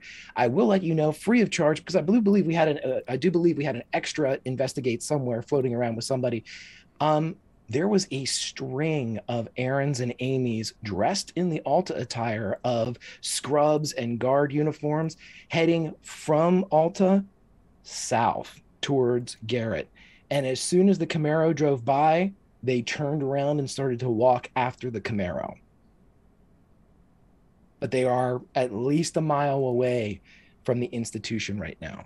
So my friends, you have a window. What would you like to do? And we'll say that Thrice is on site as his kit. Shannon would update Thrice. So I'm assuming she gets there first, considering she was on her way first, on all the shit that happened that she knows of. And she knows that they're on their way, but kind of reiterates that everybody's coming back up here. Actually, George gets there first on a fucking pingmobile. He's the closest person. It's also on 7%, so who knows? First off, pingmobile could have a 2-day head start. Kid is still going to beat it. Yeah, I think Mitch does what he does every time. He just starts going rapid fire rundown of everything that happened. Guys, the robots they killed Gary. They tried to kill Rob, and then we went to Sarge's house and Jimmy. I pushed him into a different dimension, and then there's a guy. He had a gun. He shot us, and then we have guns. We got him. We got guns. I gave Jimmy a walkie-talkie. His code name is Alpha Trion. Where's the guy? And did you kill him? I didn't see him. I dove, and then he was gone. Okay, who was he? I don't know. Some guy was just killing Jimmy, and Rob tackled him. It was cool. He said it was cool. He dove. What was that, Jerry? What? He dove. He's gone. So somebody that knows how to dive tried to kill Jimmy. How did he die? And we don't know who it is. He had a hood on. Yeah, his face was covered. Yeah, no one could see who it was. Okay, well, we know of like 3 people that can dive. Our parents and you, Mitch. Who's that old lady? Dr. Thrice would chime in at this moment and say, "You don't have enough time for this. You need to get Ben out of there as soon as you can. They do things to the kids that are in there." You're right. We'll figure that out later. Okay, we're gonna. This is Thrice. Long story. Ally, Kit, ally. We're gonna go in and get Ben. Hello. I have an idea on how we can get him out because of the recon that Butts and I did earlier. If we can get to the delivery truck area, we can hitch a ride out via food delivery truck, maybe. We passed a gang of robots. They're on their way. Okay, I have 0 capability to kill robots or stop robots. So we can let the robots attack, and in the chaos, we just walk in. We don't need chaos to walk in. It's visiting hours, right? It's like 6 o'clock. We can walk in. It's getting him out. Oh. That would be. That's through the gate? I can get you through the gate. That's what Dr. Thrice would say. They know me. They'll open the door for me. Yeah, let's go in. We're gonna find Ben, get him out.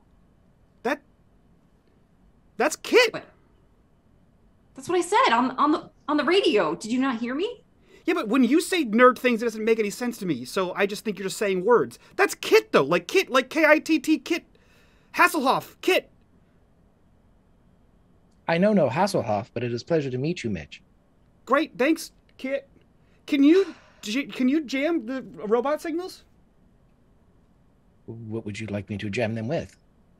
I don't know, rad 80s tunes? I don't know, just make them not kill us. Can you, like, jam their frequencies or something? I believe that they are keyed to Rob. I can make them think that Rob is somewhere else. Yeah, that would be great. Can you make them think that Rob is I don't know where's far away. Jerry's burnt down house. I can make them. Well, I can make them think that I have Rob, and I can maybe act like a Pied Piper. I feel like I was about to ask if a car could die, but then sorry, Kit. We just saw a guy get speared with a parking meter. It was a weird, rough time. I appreciate the concern. Okay. Yeah. Yeah. He like looks around. We need everybody. a quick getaway. Kit's kind of fast. Yeah, but if we I will leave the channel open with the Mitchy Talkies. Okay, that's true. Yeah, maybe just kind of take him around town, you know, on a long walk. Yeah. Like if you go to the Alta Boys Club, the Boys and Girls Club, and then get the signal close enough so they know to follow you that you were near there, but they can't see you. I am fully versed in radio signals and triangulation. Great. Okay, That was Kit's way of saying, "Don't tell me my job." I imagine this is right around when Butts pulls up. I assume he hasn't been here the whole time. Right, the Pingmobile is like red hot. It's And he's on 6 now. Yeah, and I dump it, and you guys just see grass in between my teeth, a little bit of mud on the face and on the tarp. New look? New diet. Eating grass? I knew it. Everybody does it. Shut up. Oh boy. Look, man, I was dying. So you feeling less dying now? We almost got shot. I almost got killed by Dutch, so let's just stop. It's a with lot of the almost, guys. who It's not a almost died, competition. I mean, the guys. robot speared Gary with a parking meter. Next so is Ben he if we died. don't get in there, so let's get in there. I think we're all in agreement that this reality sucks. Let's get out of it. This is the worst one Yes. so far. Yeah, no, get in the Camaro. Mitch, got any batteries? Are you gonna eat it? I need to pick me up, dude. I need to pick me up. Yeah, I went to Radio Shack. Hold on, and he rummages in the back and hands him like the 10-pack of 9 volts. Starts chewing on him. Yeah, I was gonna say, I take a 9 volt and I do the thing that you do with your tongue so you can taste the ozone. It does not change your readout. It still says 7. Oh, it's a suppository. I was gonna say if you shove I it in know. your You know ass. what? I was gonna Gonna say I almost explained that I was trying to be as nice as I could and be like, you know what, the batteries aren't going to work. Because I knew that inevitably there would be the battery in the ass joke. And I tried to head it off at the pass, but I failed, chat. I apologize. It's the 9 volts with the flared Thank God I base. failed. Yeah, you're gonna dangle that in front of me. I'm gonna say. Man. Have to swing away. Wait, Mitch. Oh, Yeah. Orally or anally? How does a robot take these? I don't know. We Like, don't have time for this. I built Are the you going to be charging able to dock. I make put it in from my the mouth, mission? but I just try to swallow it. You're really living up to your name right now, man. Okay. Regardless of what you try, George, it does not increase your battery capacity. I think I just like choke on it and like spit it up and What the hell, lose man? another 2% or something like that. Get some more grass. Get in the Camaro. Okay, we have guns. We have a shotgun, and I don't know what else he grabbed. But That's all. what? That's all. Oh, you just grabbed the shotgun. Okay, great. You're big and intimidating. You're not going to make it inside of a prison with guns. What's wrong with you? It's a prison full of robots. It's been a long night, okay? Yeah. We get shot at twice. Bryce, what is the best way for us to just get in with you getting us past the gate? At this point, with the number of Aarons and Amy's that I saw on the street, there is probably few people left inside, but there would be enough to do harm to your friend. They were working on him when I left, preparing to. We need to get in there as soon as we can. As soon as we get through the gate, I would recommend finding him and diving away, Mitch. And when she says that to you, she just kind of looks at you for a moment. Roll me to empathize, Mitch. I think that's my dump stat. It sure is. 0 successes. Kind of a creepy stare. Who's this lady? I'll tell you about it later. Listen, my plan was to just storm the gate. Like, we're going to drive right through. There's only one guard. Kit, starts moving away and kind of putting all the plans in place. You see him or hear him just say, I have the channel open. I will move them away, and time for some rad 80s hits. Everybody go to your playlist, go down to track number 2, cue up a little Bat Dance for me, please, by Prince. Mitch turns over and like looks at Rob. He's like, dude, I know this wasn't the time for this, but like, we just made Kit. How cool was that? Pretty awesome. But given everything else that's happened, not very surprising. Who's Kit? He's a robot car that David Hasselhoff drives. It's okay. I just red light thing. It's okay. Just know how cool it is because David Hasselhoff drives it. Mm. Right. Well, dude, we don't have to storm the gate. She said she can get us in the gate. yeah. Why are we going around back to the place that we scouted out earlier? Because there's no gate entry there. We have to go through the front to get to the back. But like, we got Kit. Can't we just? No, no. Kit is leading the robots away. away. The robots away. Oh, I thought we got it. Oh, we're getting the Camaro. My bad. We got Gary's Camaro. Like, what's all the point of the engine if we can't crash through? Because we need that's what I said. Car functioning to get out. No, we don't. I'm just gonna dive. I thought we just dive. What if we can't dive? I would like to imagine that, Mitch and Butts aren't. What if we can't dive? Hello. We don't have a choice. Where else are we gonna go if we can't dive? These robots. That's my point. So we can't destroy our only port of transportation. He forced dove Jimmy. I will give you as much, Thrice says, I will give you as much time as I can. If for some reason you can't dive, retrace your steps. I'll get you out through the back door.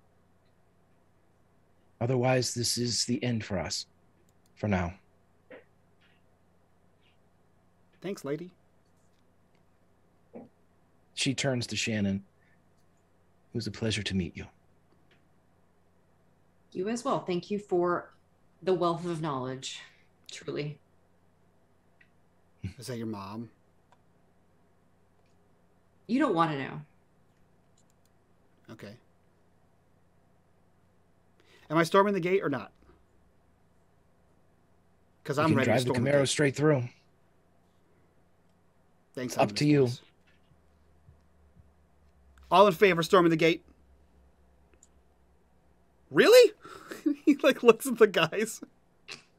Well, you can just get us in. It's best not to arouse suspicion until we have to. Yeah, I think we have to storm out of the gate if we're not diving inside. This world does suck. Fine. So we'll storm another gate, buddy. I'm assuming using both the motorcycle and the Camaro, since again, not everybody's going to fit inside. We don't have the motorcycle. Thrice... We have the ping mobile. No, Thrice took the motorcycle up here. Oh, I thought it was broken. And somehow survived. Okay. It's just glass. It's a Harley, for Christ's sakes. It can no glass that's going to take that out. Yeah, but Butch was riding it, so like. Right. She leads you down, and the same charismatic fellow is sitting there in the booth, a little agitated that there seems to be a anthill that's leaving or had left recently. But he opens the gate when he sees Thrice and doesn't seem to pay any other mind other than to kind of shrug at her, like, what the hell's going on? And she shrugs back and she just yells, "That's why we're here." And he just nods and opens the gate and lets the bike and the Camaro drive in.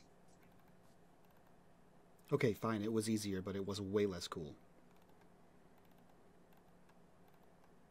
You're at the back door. So where would Ben be? Do you know? He's going to be on the second floor. It's close. It's just up the main. As soon as you go inside the doors, there'll be a grand staircase that leads up to the second floor. I don't know what kind of resistance you're going to face, if any. He'll be on the second floor. I'm not allowed there. But at this point, what does it matter? I'll make sure that this bottom door stays open and that any guards that are left that come to try to get you will remain busy. And she produces a pistol from the small of her back. It is not the same gun that was damaged in the SUV. I was about to ask, is that from your car? Wouldn't recommend using it. Just kidding. I don't know that. My friends, you can all get inside the Alta Boys and Girls Club. If that is your wish, give me the sign and I will let you know what happens next. I want to go in. Yeah, Just only one way to find out if it's the right move, right? Yeah. It's just like sneaking into any other place. Act like you belong. No one's going to question it. That's fair. Okay. Let's go Thrice save Ben. opens. Yep, Thrice opens the back door, and you see immediately that this place is in severe disarray. You can't imagine this is the way that the state that it's usually in. There are kind of gurneys and carts that are thrown to their sides. You see that paper products and paper strewn everywhere, as if this place has been ransacked. Thrice immediately pulls up her gun, and she goes to the bottom of, as she explained, this kind of grand double staircase that leads to the second floor. She kind of posts up at the bottom and gestures with her chin towards the main hall of the first floor. And she says, the guard post is down there. If they hear you when they come, I'll wait here and make sure they don't get to you. But if you can't dive, come back down and we will leave the way that we came. Do you understand? Yeah, got it. And good luck to you. I hope we meet again. Who's leading the way upstairs? Thanks, lady. Doesn't matter to me, really. With Jerry? I think Jerry Jerry's is. Yeah. Does Jerry have the shotgun? No, he gave it to Rob. Whether Rob brought it or not, I don't know. Oh, I thought I just had the shells. No, Rob, you are packing at this point. Since nobody checked the bag, so to speak. I want a scene with Rob who like takes it by like the foregrip and like tries to do the movie thing, but it doesn't go because it's actually much harder to do. It pinches the hell out of like all three fingers that are underneath the grip, creating like the world's worst blood blister. Not that I know from experience. Okay. Roll me and investigate everybody, but I'd like one from Jerry in particular. Hey, I got a success.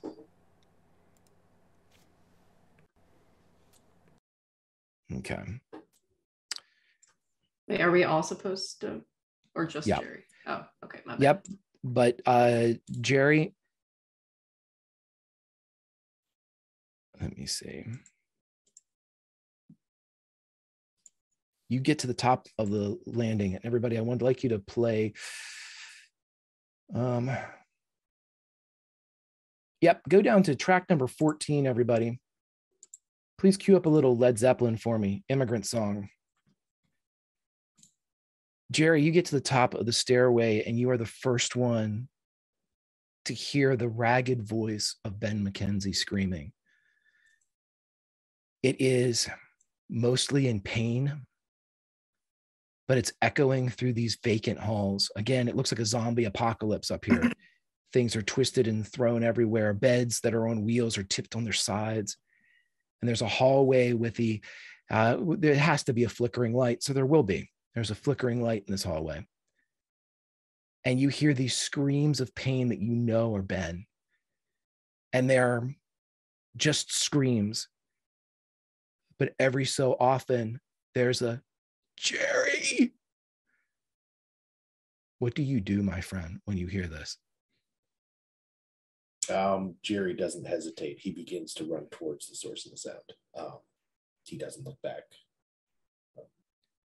You all see as Jerry begins his charge, and like a child that gets into his socks and scoots along a carpeted floor, you see lightning begin to lance out of Jerry as he's running down the hallway, almost like a science experiment, a bulb in the middle of a mad wizard's globe. You see lightning lancing and licking along the walls and the ceilings, catching these bits of paper on fire as they touch, as Jerry charges through the Alta Boys and Girls Club.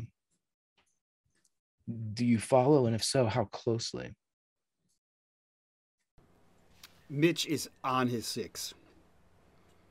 Maybe like a little bit back because we don't want to get zapped, but you know, I would agree. Maybe it would help some of us. I'm just saying. No, I think shotgun will travel. Mitch has been zapped by enough robots and electronics and shit. He doesn't care about Jerry. He's going full bore. Sure. So you guys get close enough, and there's definitely, you get a couple zingers. This is, much like the battery to the tongue. A couple of times, these arcs get a little bit too close, and you feel like as you're running. But Jerry's energy doesn't seem to. It works around the 4 of you. But Jerry, you're focused in, and you can hear these cries coming. And you get in front of a door where you hear Ben screaming from the inside, his voice ragged. It's not a scream anymore. It's just a projection, and not a very loud one at that. What do you do when you get there? Try the door. It's open. Yeah, Jerry won't hesitate. They will enter this room ready to face whatever threat is behind it, to save his little buddy.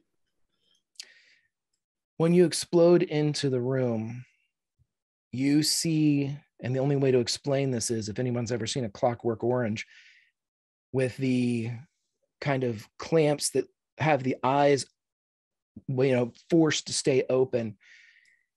You see the eyes forced to stay open, and there are at least 24 needles sticking out of Ben's shaved head. You see that there are wires coming from each of these needles to various components, wall-mounted computers throughout the room. And when you burst in, you see Ben, his eyes forced open, the pupils turn and look at you, and the cry that he was in stops, and you hear him say, "I knew you'd come." The rest of you get there, and your ears pop. What do you do, my friends? Grab on to Mitch, actually. Yeah, I was gonna say, I think it's time to have a team huddle. Greg, this is like a government facility, right? Sure is. Seems like it. Are there those like horrid buzzing halogen bulbs behind that very aggressive acrylic like overhead lights? Absolutely, yeah. I think like stumbling in behind Jerry, lightning kind of going everywhere. He just like punches Rob in the arm and points to the ceiling, to the lights, since Rob has the shotgun. Rob's gonna look up and go, click, click. Boom! And it's the force of the shotgun is something that he wasn't ready for, so he's gonna blast it, and since he's not bracing himself, it's just gonna fall straight down out of his hands. It clatters, but you're able to cool it enough to make it not go, all over the place. As above you, the light shatters with the force of this, buckshot. Cool. So nobody saw me drop it then when the lights went out. Well, I mean, it's whether or not they mention it. The thing you thing you did was too cool. We were all too focused on the coolness of the explosion and the arcs of electricity.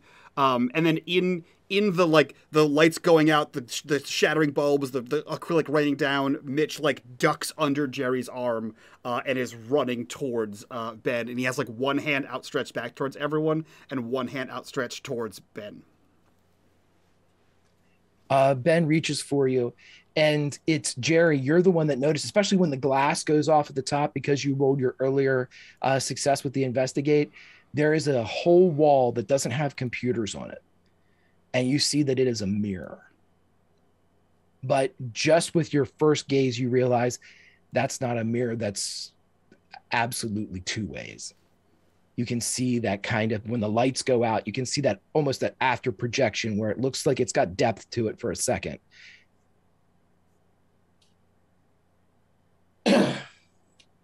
Before,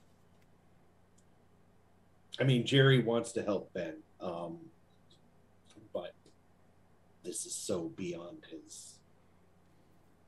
his knowledge. But that mirror, it becomes a focus for his anger. And is there something at hand that Jerry could pick up and throw at it? Sure. You have the ability to wield lightning. I think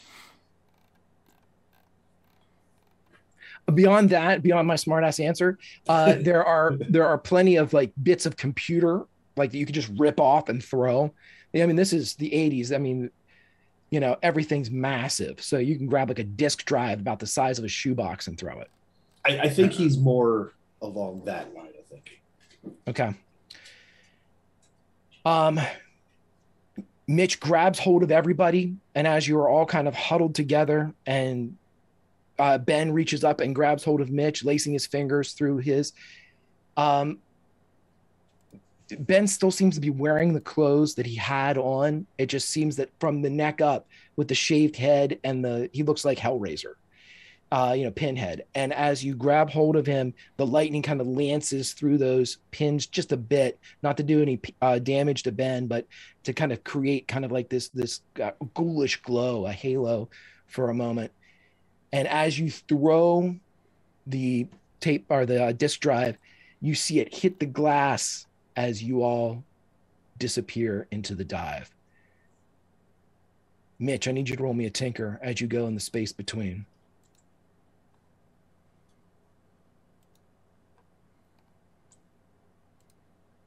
Okay. Frags, you wanna liberally distribute some of those dice? Oh yeah, absolutely. Take all 4 of them. Alrighty, let me see here. And I can use my iconic item, right, Greg? Is that you sure can? Doing? Yep. Okay. So there's 1 success there, and then I'm gonna give you all of go for it. All of the D6s from Mr. Frags.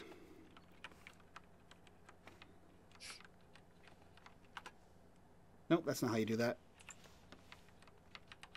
You can use the little thing at the side too. You sure can. Icons up top. You sure can, buddy.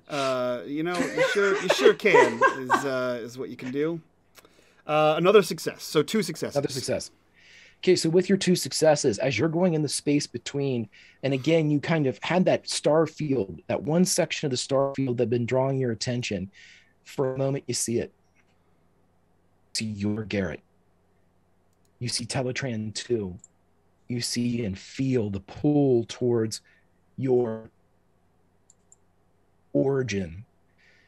And as you move in that area and you almost get there, you feel repulsed by it as some type of field hits you and bounces you away. Everybody, if you would, please go and queue up track number 13, Behind the Sun by the Red Hot Chili Peppers. Shannon and Jerry. Shannon, you are inverted, drinking beer directly from the line of a tapped keg. Jerry, you squint as smoke from the cigarette in your lips blows into your eyes. Around you, a party of no fewer than 150 people rages. You are outside at night, the magnificent stars of Western Maryland in full bloom. It is warm, but not unpleasantly so. The large fire break structure known as the Moon Tower looms in the center of the mountain field. Dutch and Nee walk up, predatory smiles on their faces, and Nee wraps an arm around Jerry's neck. Whoa! Time to let off a little steam. What do you think, brother? Dutch rocks into a handstand, walks over until he is nose to nose with the inverted Shannon, and moves in for a kiss. George, Sam clutches your hand and her hands shake a bit. Do you really think this will be fun? If Veronica finds out I took her Volkswagen, I'm dead. Before you, George, a party rages in a mountain field. The great iron structure known as the Moon Tower dominates the scene. Everywhere, teens are drinking and partying. Sam continues, we could still catch a movie. Batman is supposed to be really good, even though the Mr. Mom guy is playing Batman.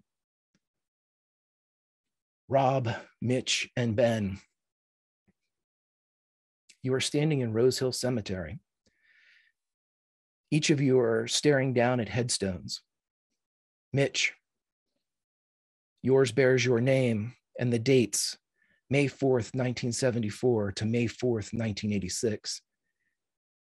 Ben stares down at his, 4/15/74, 4/15/86. Rob, you look at yours. No birth date, no death date. It simply says your name and beloved son. Okay, everybody, if you would, turn off Behind the Sun.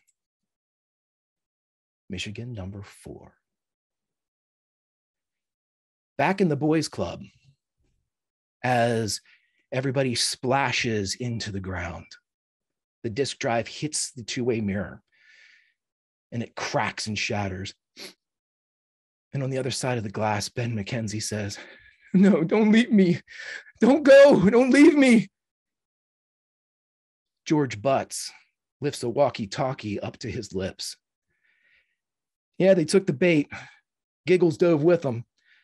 May God have mercy on their souls.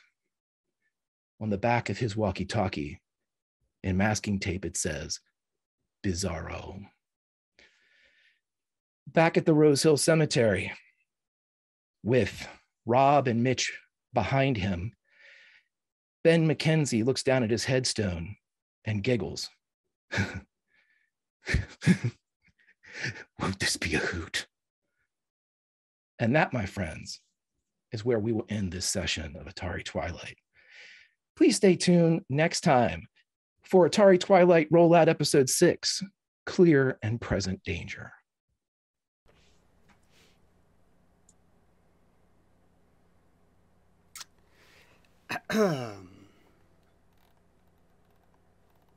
Anyone else notice how long this silence is? You know, I feel like I say it every week. So does someone else want to say our weekly send-off to Greg? What the fuck, Greg? What the fuck, Greg? What the fuck, Greg? Hey, fuck you, Greg. Yeah, fuck you. You know, guys, we're going to get out of here. We're going to jump Greg. We're gonna go cry in a corner is what we're gonna do. Okay. Weeping. Okay. Let's guys, if you haven't checked it out already, Kickstarter, go check it out. Seeds of Decay. No matter what happens in that game, it is not as bad as what happened in this game. Go check it out. It's over on Kickstarter. Successfully funded in less than 24 hours, or less than 2 hours, actually. Tripled it in less than 24 hours. Go get your copy. Link down below. We're going to get out of here. We're going to do our introductions. Get the hell out of here. Do our after show, which you guys can get exclusively over on the Patreon. Link for that down below. If you aren't there, fucking fuck you too. It's one of those days. Click on that link, join the Discord, join the Patreon, be a part of the community. Let's quickly do these outros. You know where to find these guys. They're not on the internet. They're all in the Discord. Join the Discord. Talk to everybody. We're gonna get out of here. We have a lot to talk about, Greg. So from all of us to you guys, that's it this week. Fuck you, Greg.